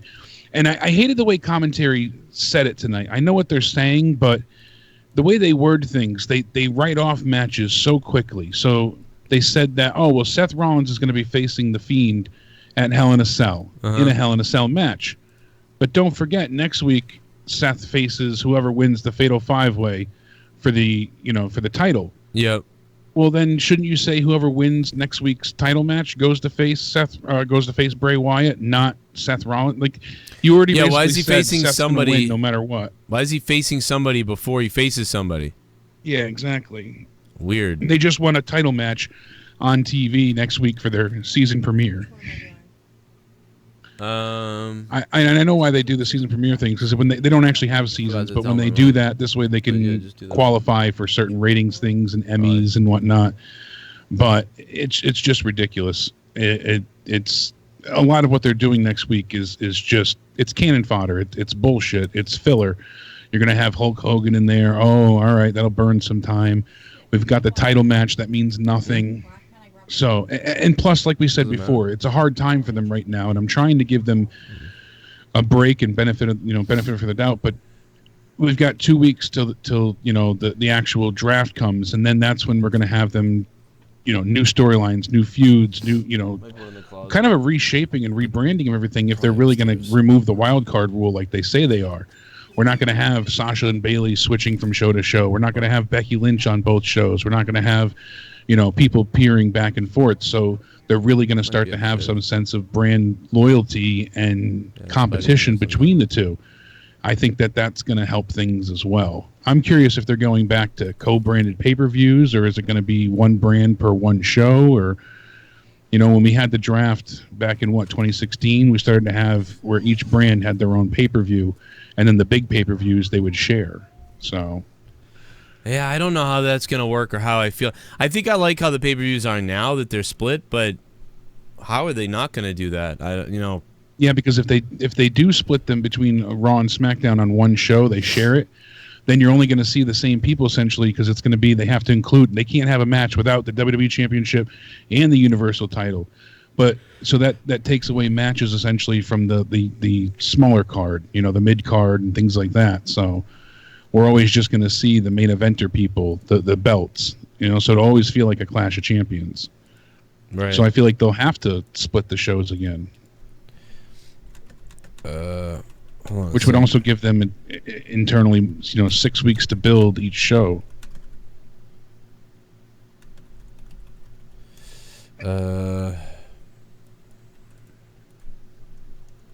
While you're looking stuff up, Mickie James apparently joined the main event commentary team. Really? Yeah. What? So now she's doing the WWE main event show. Mickie James came and joined the commentary team for them ahead of Raw. So. Really? Yeah. I don't know if she's just no longer coming back to wrestling or what, because she's out with that torn ACL. And she had surgery and said that, she'll be sitting out the rest of her current contract with this injury. Wait a second. So she joined Dio and Vic on commentary for main event. So. Wait a second. You're telling me next week, Jake? Next week, we're going to get Hulk Hogan? Is that what you're saying? I am indeed. We're going to get Hulk Hogan. Next week? Like on Raw, next week on Raw. On Raw, the one, the only, the immortal Hulk Hogan will be live on Raw on Miz TV. You have got to be kidding me. It's the truth, brother. You have got to be kidding me. Are you serious? The one, the only, red and yellow. Next week on Raw. On Raw, season premiere. Oh my God. I am ready to go, guys. TV ever. I can't believe it. Next week on Raw. Oh my God. He's coming. What the fuck was that? That's the worst cover of that I've ever heard. Did you hear that? No, I still haven't heard the sound. Oh, you can't hear sounds? Oh, let me mute you. That was horrible. That was the words like... It was fucking horrible. My God. What was that? It was so weird. That was like, it sounds nothing like that. What in the world was that? Like, oh my God. Wow. That was one of the worst. That was one of the worst covers of Hulk Hogan I may have ever heard in my entire life. Who the hell did that? Like, dude, that's better right there. There you go. That's so much better. That's so much better. What the fuck was that one before? That was fucking horrible. Wow. That was fucking... I'm typing it in like to look at who made that, because they should be... Whoever made that should be fucking shot. Like, they should be beat up. What, Leah? Leah's here again to bother me. In the middle of a show. Maybe we'll dox our bank account. How much is it? I'm live on the air. I'm writing a check right now, everybody, if you're wondering what the hell's going on. Jake's muted. I'm sorry about that. And, I wrote pics. I'm writing a check right now. Just bear with me.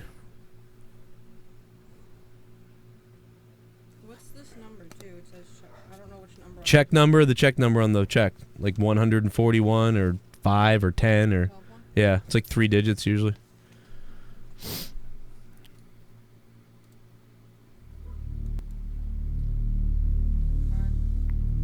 Yeah, you good? All right, good night. Oh wait, not you. Show me your pussy. I just wrote a check.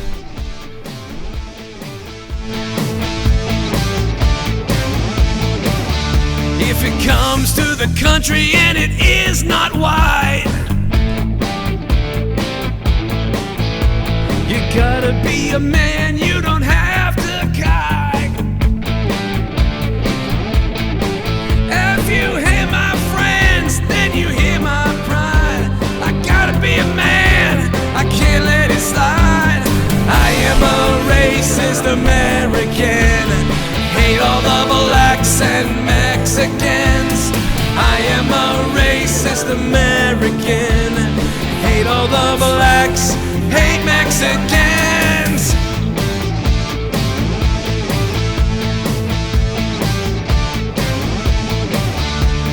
I'm here to say that black is wrong. If the blackies come in, I'll show them who's more strong. I got something deep inside of me, 'cause racism's the thing that keeps me free. I am a racist American, I hate all the blacks and Mexicans. I am a racist Americans. You have no rights, you have no rights. American, I hate all the blacks and Mexicans. I am a racist American. You have no rights, you have no rights.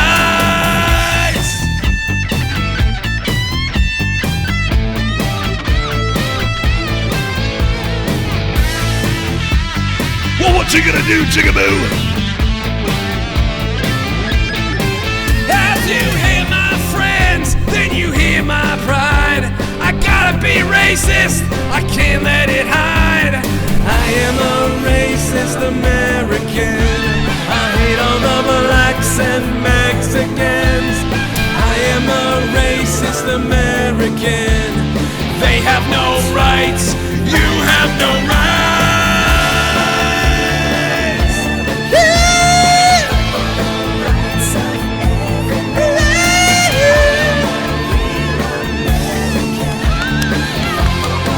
Let's go!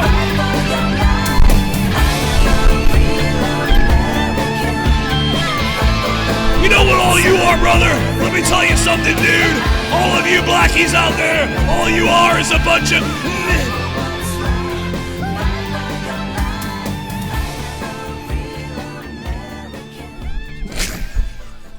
My God, Hulk Hogan with Racist American. What a song.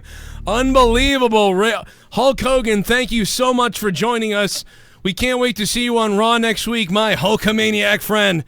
Boy, did I grow up being a Hulkamaniac and absolutely loving the yellow and red, man. It's flowing through my veins right now. I can feel it. Jake, can you feel it? Ooh, ooh, ooh, ooh, ooh, bunch of nasties. Ooh. Yeah, baby, I can feel it. Can you hear the songs? I did. Hell yeah, donation time. Clear. Oh, look out! Oh, just in time. What if the turkeys hate us? What if they filleted us? What if they killed us and ate our children? What if the turkeys ate us? What if they filleted us? If the turkeys ate us, if they had to hate us. Thanksgiving was a little bit different. Instead, the turkeys ate us. They gobbled us apart. But first they'd eat our nuts, and then they'd eat our butts. The turkeys ate us. What if the turkeys ate us? What if the turkeys ate us? What if they ate our fucking nuts? What if the turkeys ate us instead of mashed potatoes? Instead the turkeys ate us.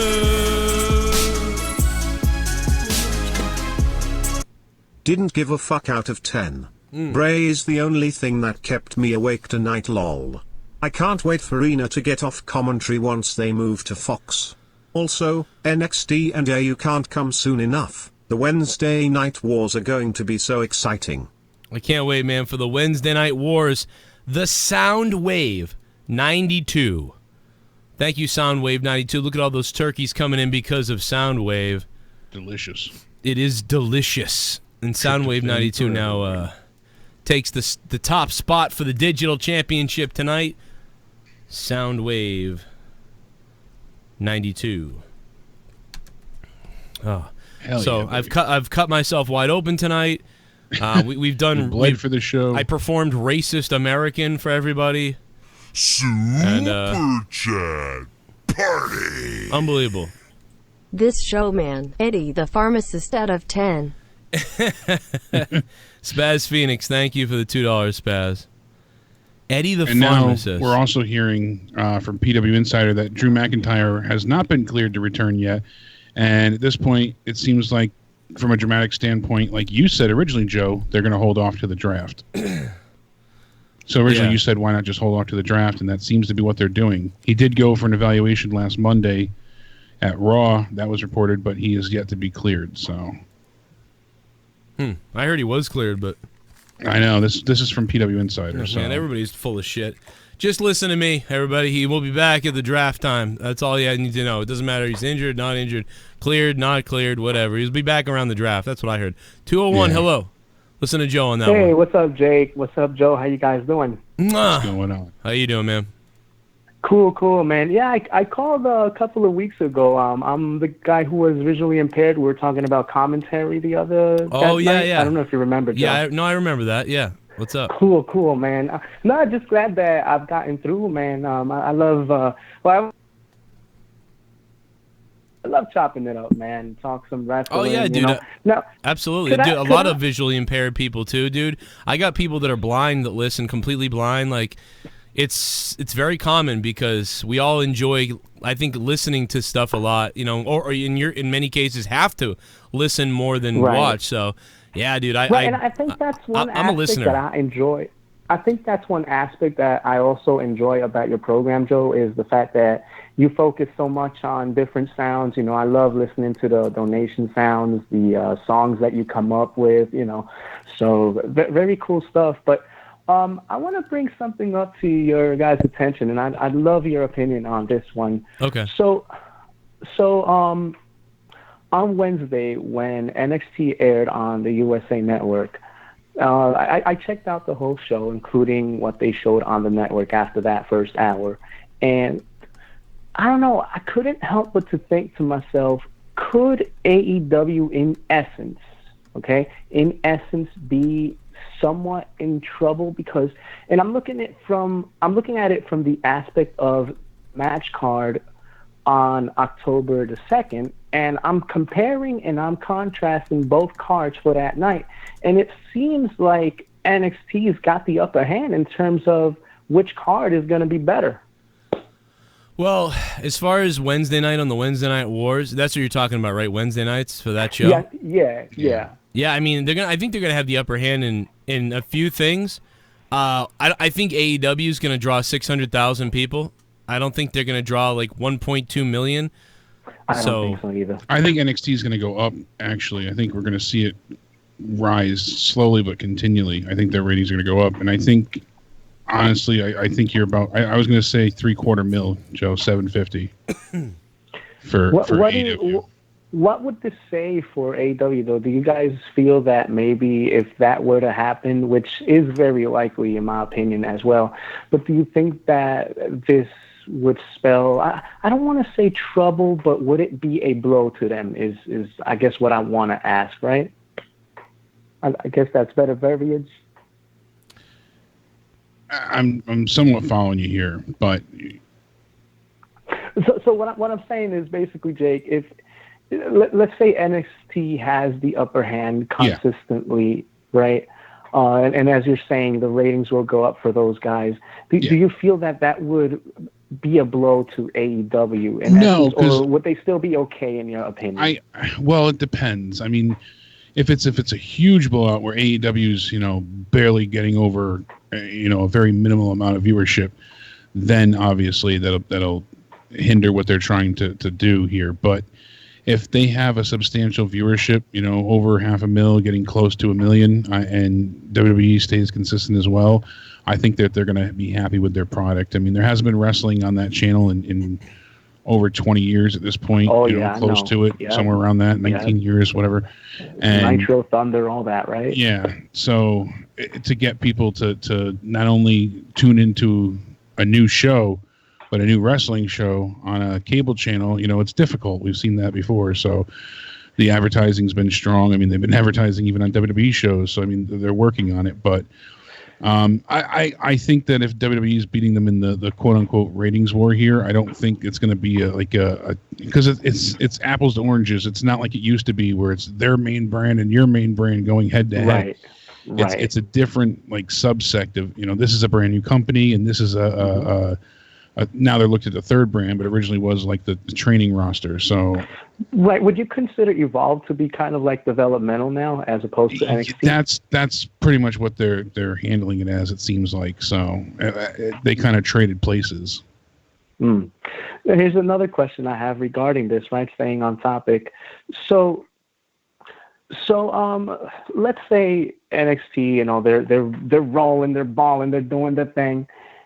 Could this potentially catapult maybe the main roster to better themselves if they see, holy shit, NXT is now on a main stage, they're on the USA Network, they're pulling in pretty decent numbers for what it is, but there's a lot of talk, it has a buzz, you know what I'm saying? So do you think that maybe that could trickle down and it could make people on both Raw and SmackDown put their acts together? And how much of an influence do you also think Fox would have in SmackDown becoming a better product? Yeah, there's a lot of questions up in the air as far as, how deep does their involvement go?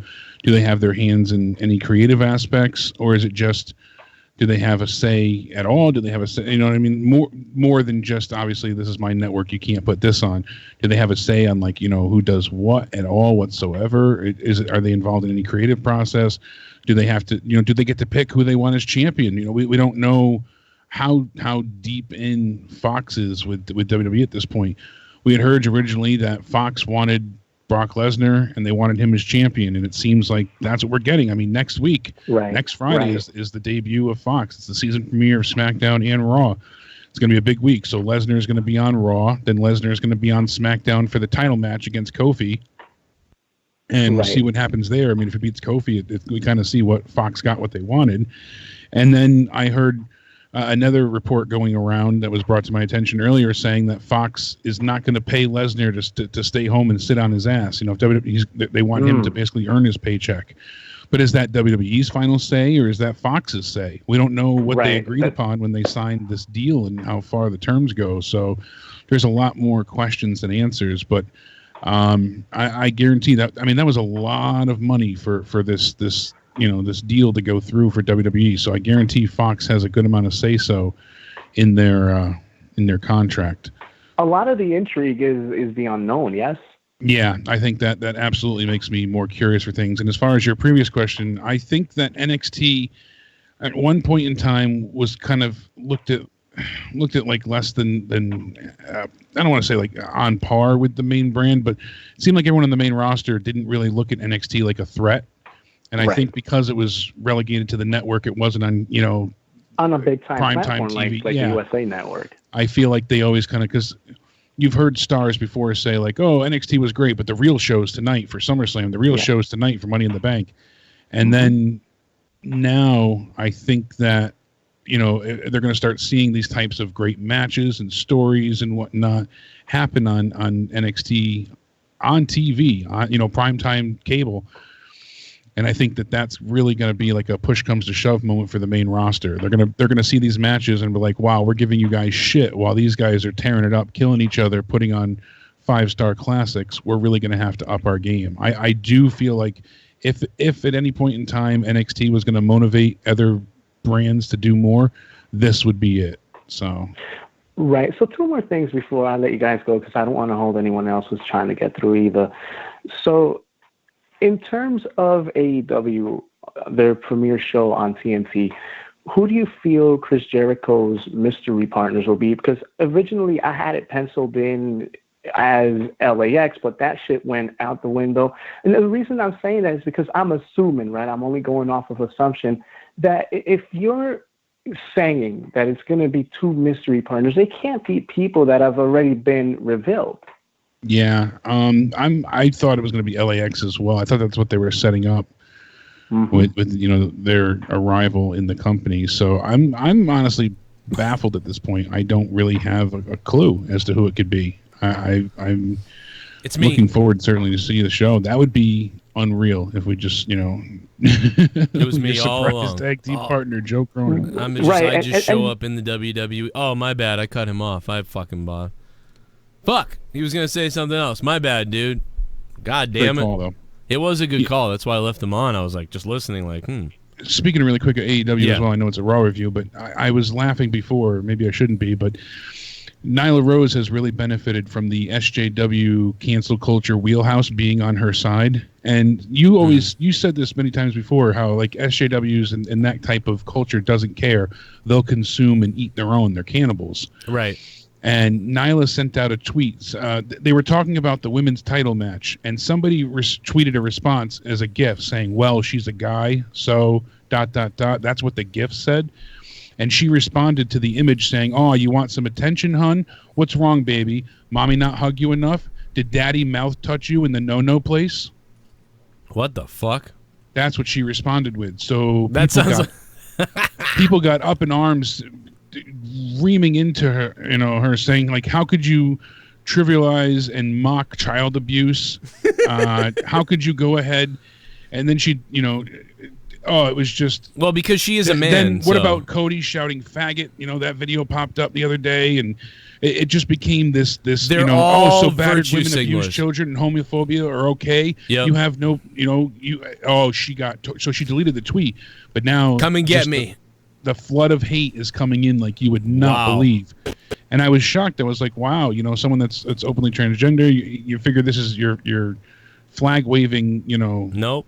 Representative. They nope, eat their own. Just remember these words. You will see it over and over again. They eat their own. Vultures, baby. Because it's all about virtue signaling and getting attention for each other or one person that wants attention. So they will eat their own. It's all bullshit. You can't get me because I don't give a fuck. These words don't hurt me. By the way, what Nyla Rose said is something I would say. I would say that to someone. Well, you want to fuck? How about mommy fuck your face? How about that? Like, that's something I would say. So I actually like what Nyla said. But at the same time, if I haven't seen, she's probably riding the virtue SJW train, like you said. And so she has. She's had people defend her on her soapbox as much as possible. But I don't blame. If she's not doing it, then I don't blame. Her. If other people are doing it, but if she's doing it, then eventually. Here's the thing, everybody. And if you're listening and you're somebody out there that's like a psycho, like SJW maybe, and you're like, I don't know about Cronin sometimes. eventually they come for you. If you point the finger at somebody like you do to try to fuck with people and virtue signal, eventually they come for you. It comes for you. Justin Trudeau. And like you said, they have no morals either. It's just because they want their own sense of self-satisfaction. Right. The comedian that was like the main proponent of getting Shane Gillis fired from SNL, there was one comedian that was, spearheading that campaign.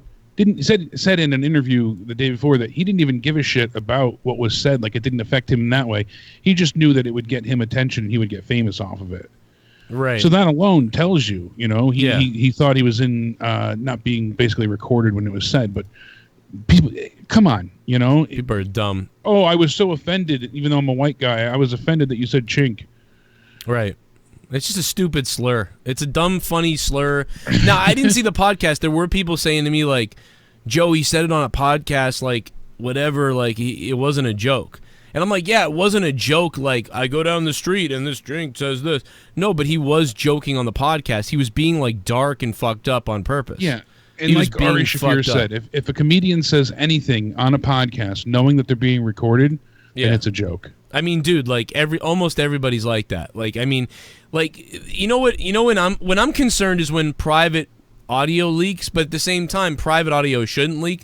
Nobody should get your private audio, but that's when you're being your real self. Yes. That's where I'm concerned. Mel Gibson, when he was saying a pack of N-words, and Hulk Hogan when he said it, and other people that said it, and I don't think Hulk Hogan's really racist. I think Hulk Hogan just says racist shit and is a little bit ignorant. He was just very angry in that moment. Yeah, he was furious and he was dropping fucking racial shit and like, but I do think that it's weird when you say that stuff privately. Like I've said this a million times. Like, you won't find me ever, like, if recording me, you won't find a recording of me like saying something like N-word like off air. Right? Like, I've said it on air. Exactly. I've said it on air. I called a white guy the N-word fucking months ago because it's different. Like, it's on air for a joke for that guy. But in the privacy, like, I don't go around on the phone like, hey, this N-word. That's weird. So if you get caught privately kind of talking like that, it's like, why the fuck would you be saying that privately? It's weird. But like, publicly, if you're saying something, it's clearly a joke. It's ridiculous. But Nyla fucking, people are looking to bury her too because of all the bullshit or whatever. I think she seems like she's probably cool, but I just think she sucks in the ring. Yeah, but if you say that, you're instantly, you're homophobic, you're against transgenders. And you know what? I'm not. And anybody out there, but that's how I know. But you know what? Nowadays. They can kiss my it's dick. Ridiculous. They can suck my faggoty dick. That's what they can do. You can suck my faggoty dick. If you think that. I don't give a fuck. Penis. You can't cancel me because I don't give a fuck. I don't give a fuck. That's the problem. That's what more people need to do, is not give a shit. If you didn't do something and people want to fucking cancel culture you, everybody needs to rally around that and just say, fuck you, suck a dick. Okay? Stop virtue signaling Nyla or any of these SJWs because eventually they'll come for you. They will come for you and fuck you up. Like, they will come for you. If you jump on the bandwagon to bury somebody else and make their life miserable because they said some risky shit, well, eventually you're going to get fucked. And you're going to be like, that old poem, then there was no one left to speak for me. Right. And that's the truth. That's what first they came for Alex Jones, and now look at all the people they've come for. Look at all the people, including left-wing people, who are the ones like, yeah, ban Alex Jones, yeah. Oh, wait, I'm banned now. Because they didn't fall left enough for everybody. So look out, don't do it, you'll be fucked. By the way, Sonny Kiss, great interview with Chris Van Fish Fillet.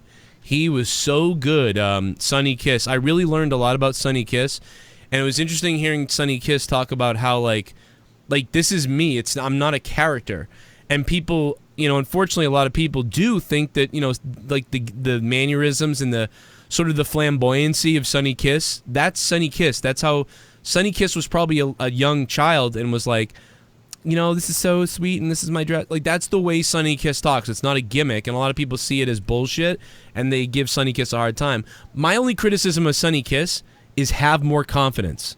Like, don't tell us that you're not confident. Be confident because you should be confident. I think I think he's pretty good in the ring, and I think that there's nothing wrong with him at all. I think he's fine, and he's going to do well. We've had flamboyant wrestlers for years, going all the way back to Gorgeous George and so much other things, but this is an authentic person of really Sonny Kiss is Sonny Kiss, and he turns the volume up like crazy, obviously, and he's into dancing, and he's brought all this stuff in. I'm not a giant Sonny Kiss fan, but he seems like a great guy, and it was a great interview, and I really liked it, except I just want that confidence to come. It's like, you're a wrestler, and you're going to be on TV. Be confident. You should be confident. Don't be scared and say, you don't know, and then start talking about, oh, my God, it's a revolution or something. No, just go out there and wrestle. Just stop with all that. Go out there and wrestle, and don't bring up all that stuff, because I think it takes people out of it. But other than that, I thought it was pretty good. The only thing else I disagree with was he said that Nyla Rose was this great wrestler and stuff like that. Maybe Nyla Rose is. Maybe there's something that I'm missing. But so far, what I've seen from Nyla has been not very good. So far. And I'm not saying that doesn't mean that I'm not wrong, or that there could be something that I'm missing and that we just haven't seen the goodness yet. But from my perspective, Awesome Kong, Nyla Rose, Awesome Kong is awesomely better. Yeah, amazingly better. And that's not because of gender or anything like that. It's nothing to do with that. It just has to do with I'm looking at what I see in the ring. I couldn't give a damn what someone transitions to or what they are. Yeah. Just looking in the ring. There's a lot of guys. There's a lot of go men. With the proof by it. There's a lot of slob men, fat wrestlers, or big muscular wrestlers even that are slow, and it's not good. Look at Randy Orton. He's as fit as could be, and he's slower than fucking molasses going uphill. Imagine if Randy Orton didn't have a fucking RKO. Imagine if he was fat. Whatever, yeah. I mean, it's not. Randy Orton hasn't. Hilarious. Listen, Randy Orton is certainly a veteran and certainly an amazing entertainer. But personally, for me, for the last 6 years, he's been pretty damn boring. Like I said, it's just safe and plodding and yeah, great cutter. Love your cutter. Love the RKO, but that's. Speaking of someone else that's divisive, I mean, we got Lesnar. He'll be appearing on Raw this coming Monday for the season premiere, like I said, of Monday Night Raw. So we have a Universal title match. We have, Brock Lesnar returns, and then we also have Hulk Hogan and Ric Flair being interviewed on Miz TV. So it's chalking up to be a big episode, essentially. But WWE, when they tweeted out, and they showed it on the show tonight, too, for the season premiere next Monday, they showed the new Raw logo. I don't know if you caught that. And they also... Yes, I saw the new... I think I tweeted like the logo. It looks good. And Skillet, the song Legendary, is going to be the new theme song for Raw. Oh, my God. As well. Skillet's still around? Jesus. Yeah, this has gone no DQ. So 305's on the phone real quick. 305, go ahead. Hi, Joe. I have a question. What are your opinions on these AOP promos they've been doing the past 2 weeks, tonight and the previous 2 weeks with AOP? I liked it. It's sort of like a mafia style thing. I think I kind of like it. I'm actually surprised that they're able to do this. We really thought they absolutely needed a manager, and who's ever executed these, they've been pretty good. There's been a part of me that wants to say it's cringy and I don't like it, but then there's another part of me that does really like it. So I'm kind of like, okay, it's pretty cool. You're in the middle. Yeah, I'm like, all right, pretty cool. Let's see what happens. But yeah, I'm on the fence right now. I don't like the fact that they're doing promo. I understand there's subtitles on the bottom in English, but it doesn't make sense because where are they speaking? Are they speaking like Albanian or something? What is that? I think they're supposed to be speaking. They're not speaking their native language, right? They're speaking their second language. It sounds like they're speaking Russian. But what are they speaking, Jake? Do you remember that? I forget who said it to us. I think it was. Crap! I got to go back now. I haven't been on Twitter in a while. But yeah, are they speaking Czech? I don't recall now. It's something like. It was Albanian, I believe. It might be Albanian, but I don't remember. It was a certain dialect that was different than. But yeah, it didn't match up. We were told that one-to-one. we were told what they said didn't make any sense with what the language is or something. But yeah, Yeah, the subtitles didn't match up. Did you guys like the whole skit with Carmella winning the 24/7 championship? Are you kind of surprised they did that? That she betrayed R-Truth? No, I kind of we said this was coming for a while now, so it seemed pretty obvious that hey, this is what they're going for. And at least to me, anyways, I've kind of felt like that was their goal. Is the Fiend randomly just attacking people as well, or is this just, or are they? Is he trying to set up a? I know he's feuding with Seth right now till Hell in a Cell and stuff like that, but the people he's attacking, are they just random attacks, or do you think they're trying to set feuds up with certain people, like The Undertaker or Braun Strowman or something like that, or? I think it was more, him attacking legends to go ahead and be put over that way, and then besides that, it was just kind of getting in the mind of Seth Rollins, because Seth was struggling a bit towards the end there to take down Braun, and the Fiend did it so easily. He just literally choked him out. So I think that was kind of just more towards the mind games of it all. And I think honestly, Seth, his character doesn't really fit a baby face, to be honest to me. He doesn't fit a cowardly heel. He seems, or a master manipulator. What type of? Well, his character his character right now is a face, so he does fit a face. But yeah, you mean like Seth Rollins? He's playing a face horribly. It's awful. I'd rather him be a heel. He played a heel a lot better than he played this. Heel like a Miz, or a heel like a Chris Jericho type of heel. Whatever he was playing when he turned was great. When he was like, I'm all about the money, and I'm gonna kill him, John, and come over here, I stole the briefcase. Like, he should just be that sniveling dirtball. Like, he was great as that, I thought.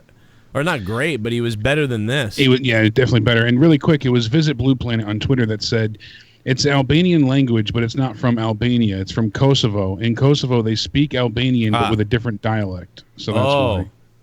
Okay, right. That's why nobody can figure it out. Because, like I've asked people, and they're like, I don't know. Yeah, that's why. So it's it's like having an accent. You still speak English, but you speak it a little bit different. Like, from Boston, you'll say some words different. Like your car. But it seems like even more than that. It seems like there's like a different...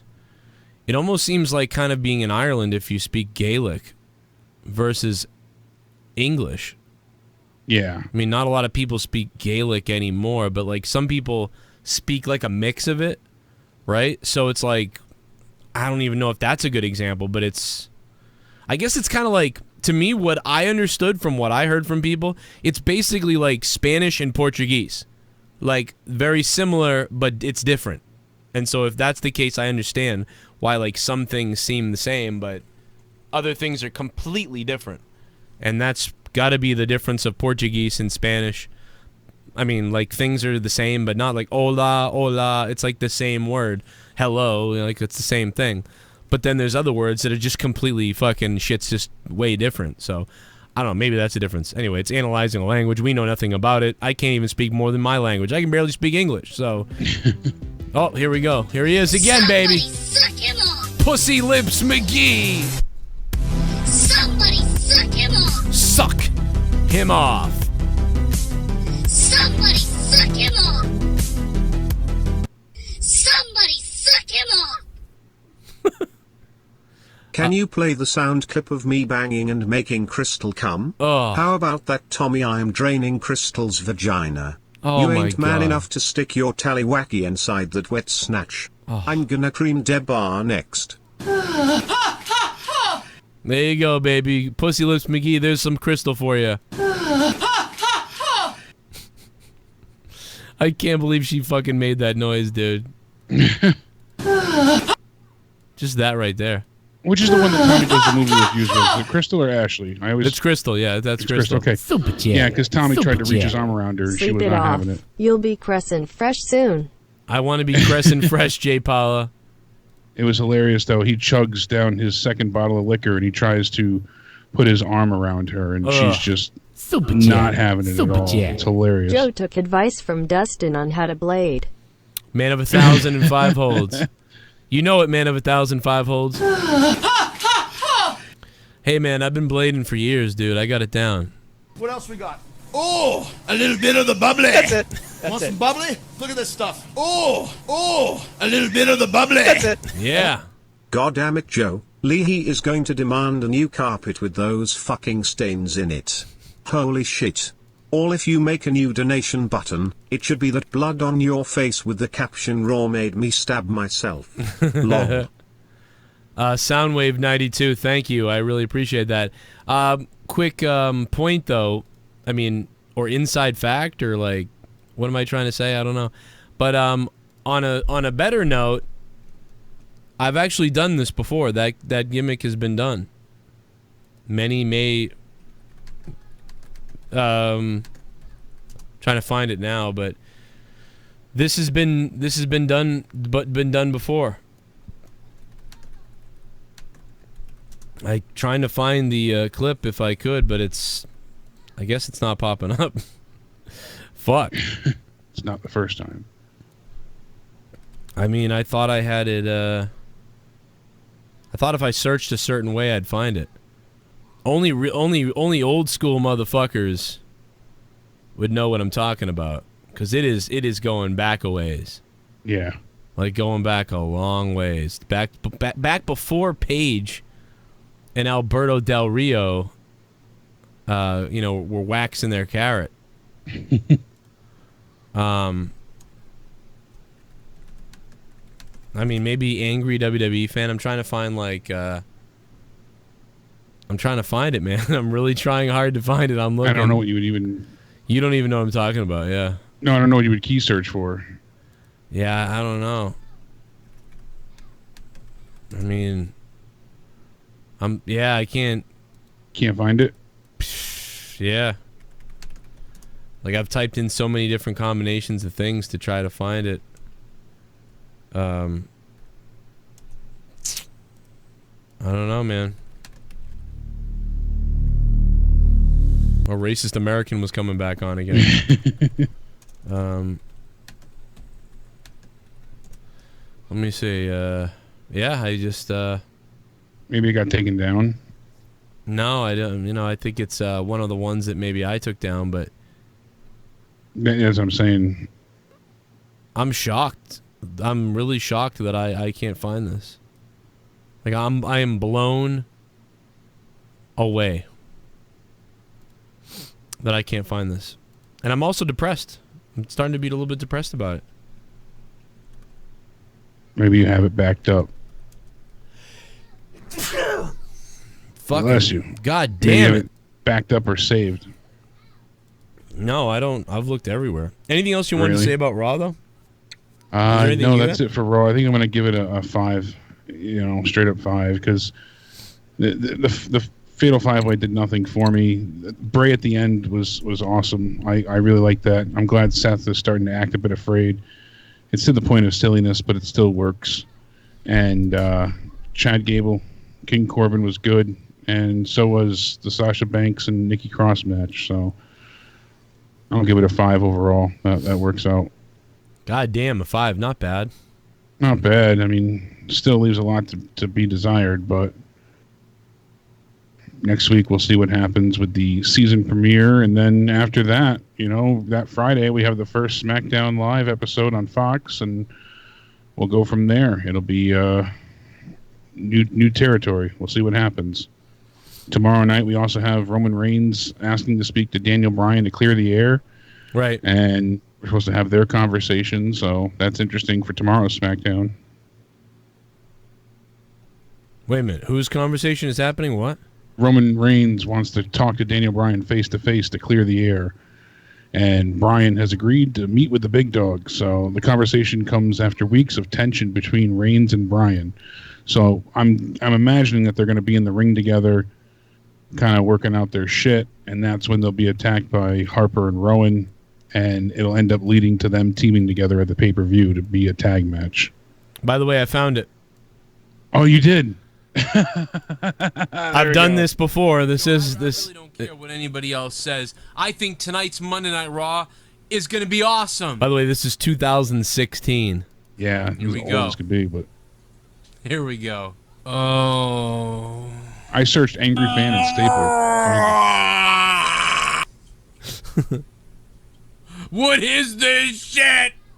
Is the Big Show a face now? The Big Show's a face now?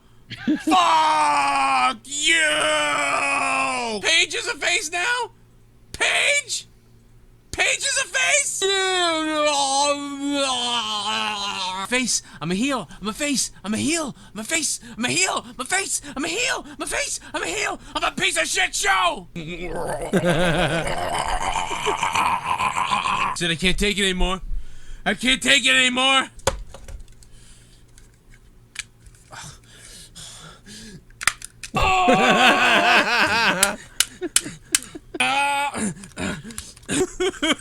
Oh my God, what am I watching?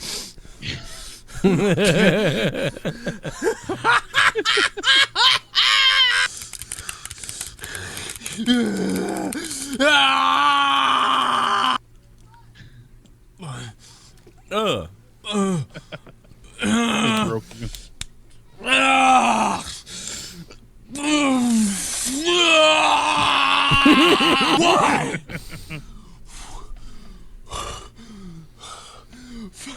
Fuck! My favorite blade job is the match you had with the bear. Well, the bear made me tap out.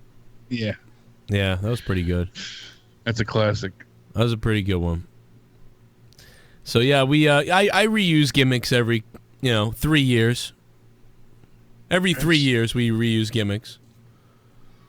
What is that? It was over 3 years ago. 3.5 years ago. It's fair. So Have to go back. Some people are like, I've seen this before, but most people are like, no, I never. Oh, he did that. He's done that before. It's probably the 5th time too that I'd done it. But I was crazier back then, I think. Yeah, but every once in a while it comes out now, and then it's like, it's insanity. I've got another one in here that's actually kind of funny that. I think now you're just more refined. You're a mad genius. Yeah. Now I've got a house on the line. Now my life's on the line. It wasn't really on the line then. It was just kind of like fucking around. Now it's on the fucking line. Where's Oh yeah, it was Ralph the Wrestling Fan where I busted myself a little bit. For real, the hard way though. I busted myself the hard way during Ralph the Wrestling Fan. So that was 100%. Like, that was...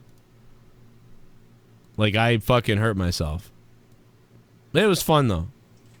Hey, Ralph the Wrestling Fan here. And have I a deal for you.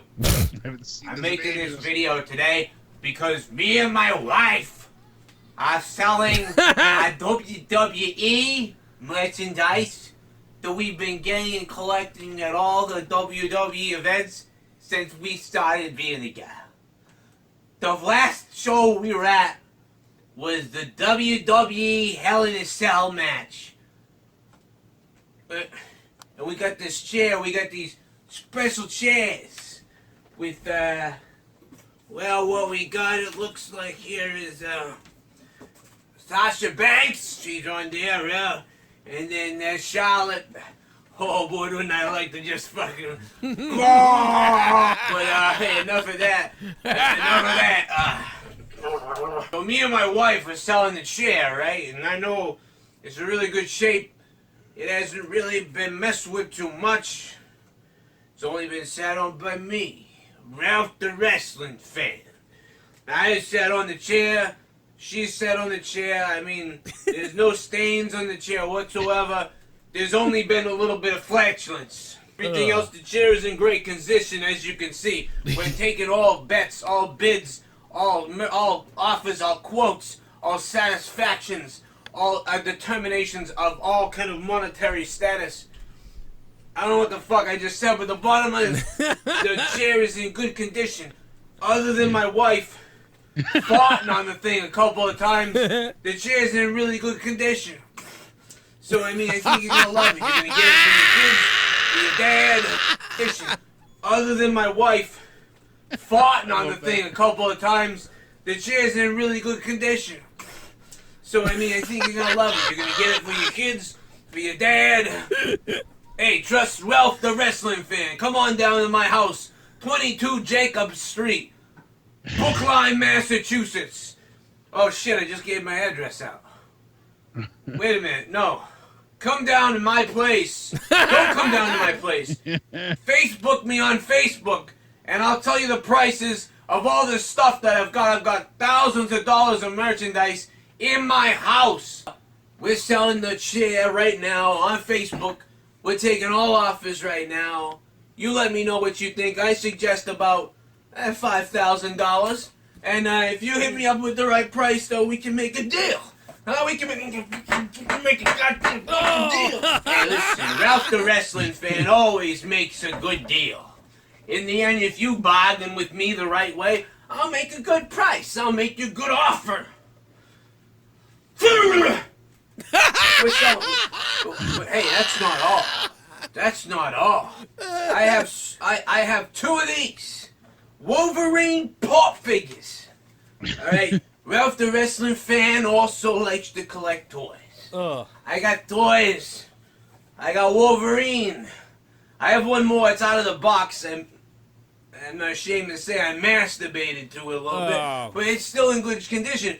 If you want, this one's only $20. $20 from Ralph the wrestling fan. And if you want that other action figure that I masturbated to, I'll clean it up for you. But look at how pristine. I'm standing like Bernie Sanders. I know you collectors out there saying, hey, Ralph, you know, I like to have my pop figures, but sometimes they ship them and they get dented. And they don't look good, and they're scratched and stuff. Look at how pristine this thing is. Look at how fucking pristine it is. If you order this from me, trust me, you're gonna get perfection. It will absolutely blow your freaking mind. All the stuff that Ralph the wrestling fan has around his house that he's willing to sell to you. You weren't there. You don't have a Wolverine pop figure. You don't have a chair like I do. But I'm selling it all right on my Facebook.com. Ralph, let's look me up on Facebook. Ralph the wrestling fan. Oh God, I think I dented this when I got a little excited, Martha, and I dented the box. Like, what the fuck? You don't have a chair like I do. But I'm selling it all right on my Facebook.com. Ralph, let's look me up on Facebook. Ralph the wrestling fan. Oh God, I think I dented this when I got a little. I think I dented this when I Facebook. Ralph the wrestling fan. Oh, Ralph the wrestling fan. Oh God, I think I dented this when I got a little excited, Martha, and I dented the box. Fuck! That's where I cut myself. Pretty sure I cut myself right there. You, don't worry. Half price. Half price. It's okay. Wolverine now is half price. The Wolverine pop figure is now half price. Half price. Because the box was open. Because the box is open, he's half price. He's half price. He's good to go. He's ready to go. Come on down here. Ralph the wrestling fan has got you lined up. Fuck! What the box is... It's okay. See, he's good to go. Oh, no, fuck! Fuck me! Fuck me! $1,000. This can be yours. This can be yours for $5,000. Here's the blood. And you know something? If you're not down with that, I got two words for you. Buy it.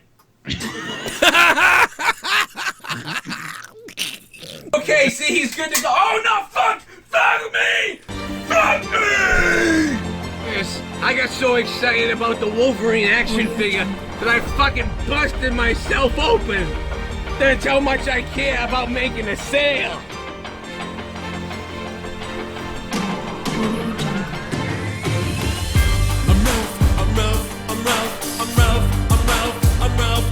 wrestling fan. I'm Ralph, I'm Ralph, I'm Ralph, I'm Ralph, I'm Ralph, I'm motherfucking Ralph. I'm Ralph, I'm Ralph, I'm Ralph, I'm Ralph, I'm Ralph, I'm Ralph, the wrestling fan. I'm Ralph, I'm Ralph, I'm Ralph, I'm Ralph, the wrestling fan. I'm Ralph, I'm Ralph, I'm Ralph, I'm Ralph, I'm Ralph, the wrestling fan. I'm Ralph, I'm Ralph, I'm out of wealth. I need you to buy my shit. I'm Ralph, I'm Ralph, I'm Ralph, I'm Ralph, I'm Ralph, the wrestling fan. I'm Ralph, the wrestling fan. I'm Ralph, the wrestling fan. Wow. Wow. That was actually something I planned on doing like tons of episodes of, and I think I only did that one. I meant to do like Ralph the wrestling fan, like it was like if Wrestling Jesus was like a complete retard, like and wasn't smart, like that's Ralph, I guess. Yeah. Yeah. Would be fucking. That was very. Yeah, you never know. Ralph could make a return. Ralph could return at any time. Oh boy, that was fucking. My fucking stomach hurts, bro. That was so ridiculous. Ralph went the way of James Ellsworth, you know. What? He touched somebody? He Snapchatted the wrong person.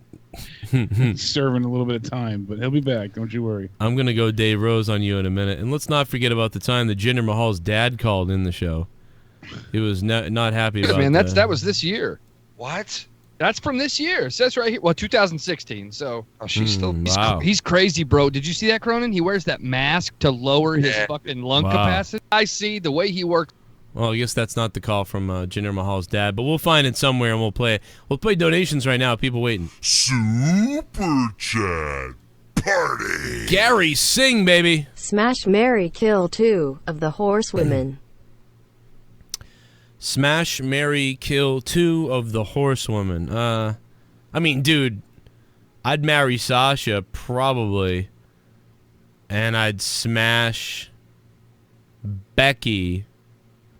And then I guess I'd take out Charlotte and Bailey.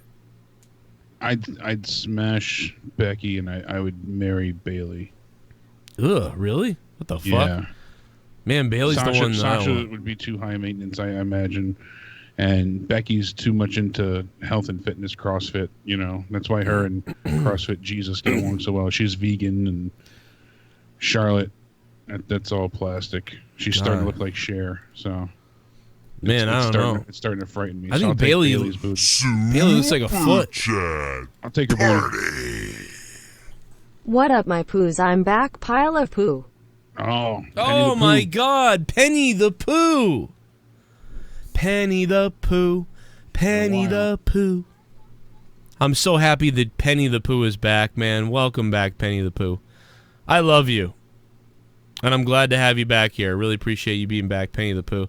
And shout out to Soundwave92, who is the top donator of the stream. He's going to take home that digital championship potentially here tonight. So shout out to him. We had a lot of fun on Sunday Night Gaming, by the way. PUBG, we didn't win, but me and Pro Mods, man, we worked our asses off and got a lot of top 10 finishes, but we just couldn't pull it out. He did kill 2 whole teams on his own, which was pretty fucking impressive. Damn. Last Sunday night, it was really cool. Oh, a little bit of the bubbly. That's it. Want some bubbly? Look at this stuff. Oh, a little bit of the bubbly. That's it. So you figured out our plans. We will take for our fallen brothers and sisters. Joe, I'm gonna butter up your asshole first. Oh my God, they know about it. They know about the plans. Not a turkey. Thank you for the $3. I appreciate you. Thank you. Jake, what did you think about Monetize This, bro? We got fucking 70,000 views. I know, that was crazy. Fucking crazy, dude. And I titled it normal, too. I didn't, like, clickbait. I said we're talking about this. Like, and people just were looking for those videos. Melanie McKenna. Area 51 was, you know, a huge topic. They wanted to talk about it. Yeah. Melanie, thanks for subbing to the channel. What's up? Dave went quiet for quite a while, and you had thought he left. Then all of a sudden, like 20 minutes later, after you're like, "Oh, I guess Dave's gone," he was silent. He pops back up. He's like, "No, I'm Look here." at tweet I sent the train guy's Instagram. Look at the tweet you sent. All right, Triple M, I will take a look at Twitter for you, my friend. Yeah, the guy that was on the train screaming. I fuck that. I couldn't watch that. The one where the dad kills himself. No. The guy. Remember the guy that was scaring the passengers by screaming and dancing? Yeah, I've seen his new ones. Yeah. Yeah, he's still got new videos. He smashes the thing on the top, and then he goes, "Ah!" And then people like look at him, and then he starts singing. 702 is on the phone. Hello. Hey guys. What's up, man? What's going on? I have a question about when SmackDown moves to Friday, and then they also have that Saudi Arabia show. Is that also going to be on Friday, or how are they going to do that live SmackDown show in Saudi Arabia, or have you heard any news how they're going to handle that when they go to the Saudi Arabia in November? Did you hear what he said? Because I missed it. No, that's a great point. I had not thought about that. How are they going to do the Saudi show if they do it on Fridays? If SmackDown's on Fridays now? I honestly don't know. That's a great point. I guess we're going to have to wait and see. Wait, what's the question? Tell me again. I'm sorry. So they always have the Saudi shows on a Friday. Right. SmackDown's on a Friday now. What are they going to do? Unless they only take like 3/4 of the roster and do something small for SmackDown. Maybe they'll do SmackDown out there. Yeah, they might do like SmackDown. Seriously. And or they'll tape it. They've done that before. Yeah, they'll tape it out there. I mean, maybe. Or they'll tape it here on like a Wednesday or Thursday. Yeah. And then play it Friday. Which can't make Fox happy if they do that. Or they'll move Saudi shows to Saturday. If that's possible out there, I don't know. I don't know, one, if that's possible, and two... Guys, don't write that JD molests fucking kids and shit over and over again. That's kind of retarded. Yeah. Come on.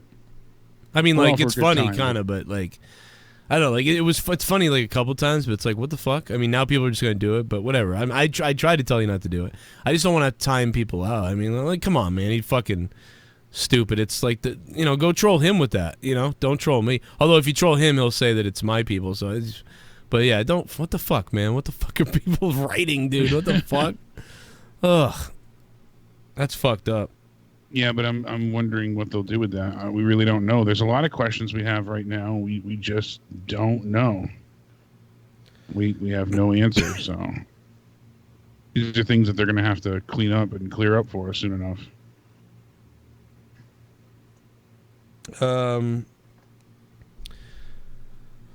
I'm trying to see if there's anything else to wrap up on, but I mean, I think I'm going to give tonight a 4 out of 10, and I just didn't really care for tonight that much, other than a couple of the wrestling matches that were good, and that's the good part, is there were some really good wrestling matches that we did see.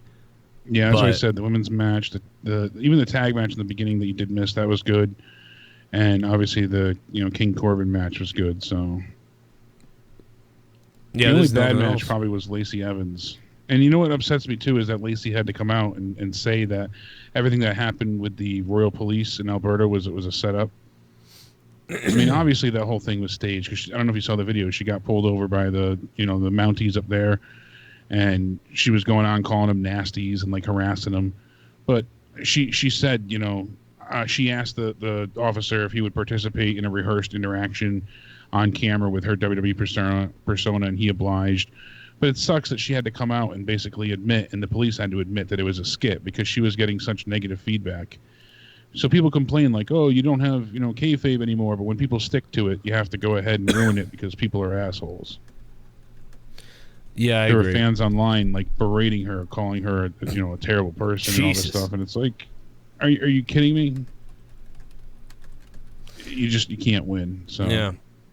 It is true that I will say one thing is that definitely JD made up his whole life to Chris Van Fish Fillet very quickly. It was a very fun made-up life that JD... Oh, I've just been passionate about wrestling. I know, and I've done this forever. He just fucking, it was so funny how he just, completely made up everything. Like, that he's been in it. Oh, it's so funny watching. I was like, what a I was watching him when he was doing Call of Duty stuff, Yeah. Before... He was, and then all of a sudden, because he always liked wrestling, obviously, but he wanted to talk about wrestling on a weekend thing, This is before Off the Script ever even happened. That came later on. And, so it was all Call of Duty. Yeah, he's a bullshit. He's a bullshit. But, yeah, don't fucking... But all the stupid shit that I see, it's like, come on. And, yeah, I don't know. I'm surprised culture hasn't gotten to him yet. Me and him are very similar. We'll say whatever the fuck, and we don't give a fuck. It's probably why it doesn't hit us. I mean, I guess. I don't know, because we just don't give a shit. I mean, it probably does. I mean, that's, I don't know. Who the fuck knows? But, yeah, man, I think we're going to wrap it up, and I'm going to get out of here. Tomorrow night's going to be SmackDown review. Bunch of shit coming to Patreon throughout the week. And, again, if you didn't already, make sure you check out the TitleMatchNetwork.com, guys. That's where all the big iPay-per-views are going to be going for so many wrestling companies, and you get access to it 50% off for 3 months. Blech. It's unheard of. 3 fucking months. Yeah, Sean's View took his dick out and showed it to 12-year-olds on his channel, to half of his audience who was fucking underage, and so he never got in trouble. His fucking channel's still up, so yeah. Here you go, kids. Fucking who cares, I guess. I don't know. It's funny how a couple years makes all the difference, because if it happened now, it would be a huge thing. Yeah, maybe. That might be true. Yeah, that is true. Well, anyway, we're the fuck out of here, guys. Thank you all for watching. I'll be live tomorrow night with the SmackDown review, and I will be playing games afterwards tomorrow night, so stick around for that. Keep it hard, keep it long, keep it wet, keep it wrong. For Jake DeMarco, at Countdown Ended on Twitter, I'm Joe Cronin, at CorruptedPod. Become a patron. We are 10 patrons away from 400 patrons. 30 hours of content on Patreon you can't hear on YouTube, and it's extra fucked up over there. And I talk some shit that you don't hear on YouTube. And if we get to 400 patrons, I am going to do that 24-hour stream. So that's going to be huge, just like my dong. Take us out, Wardlow. This is Wardlow from AEW, and you're watching The Joe Cronin Show. A wrestling podcast with attitude.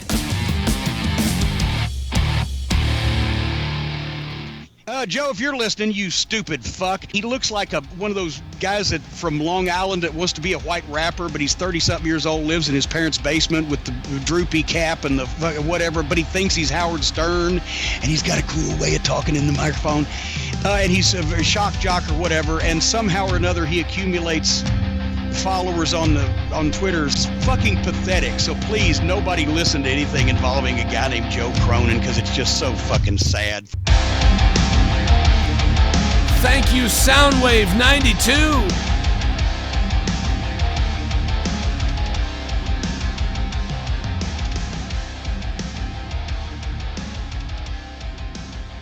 Jabroni Jabber podcast in the chat. Check out his channel. He's a $25 producer patron, and I love his cock.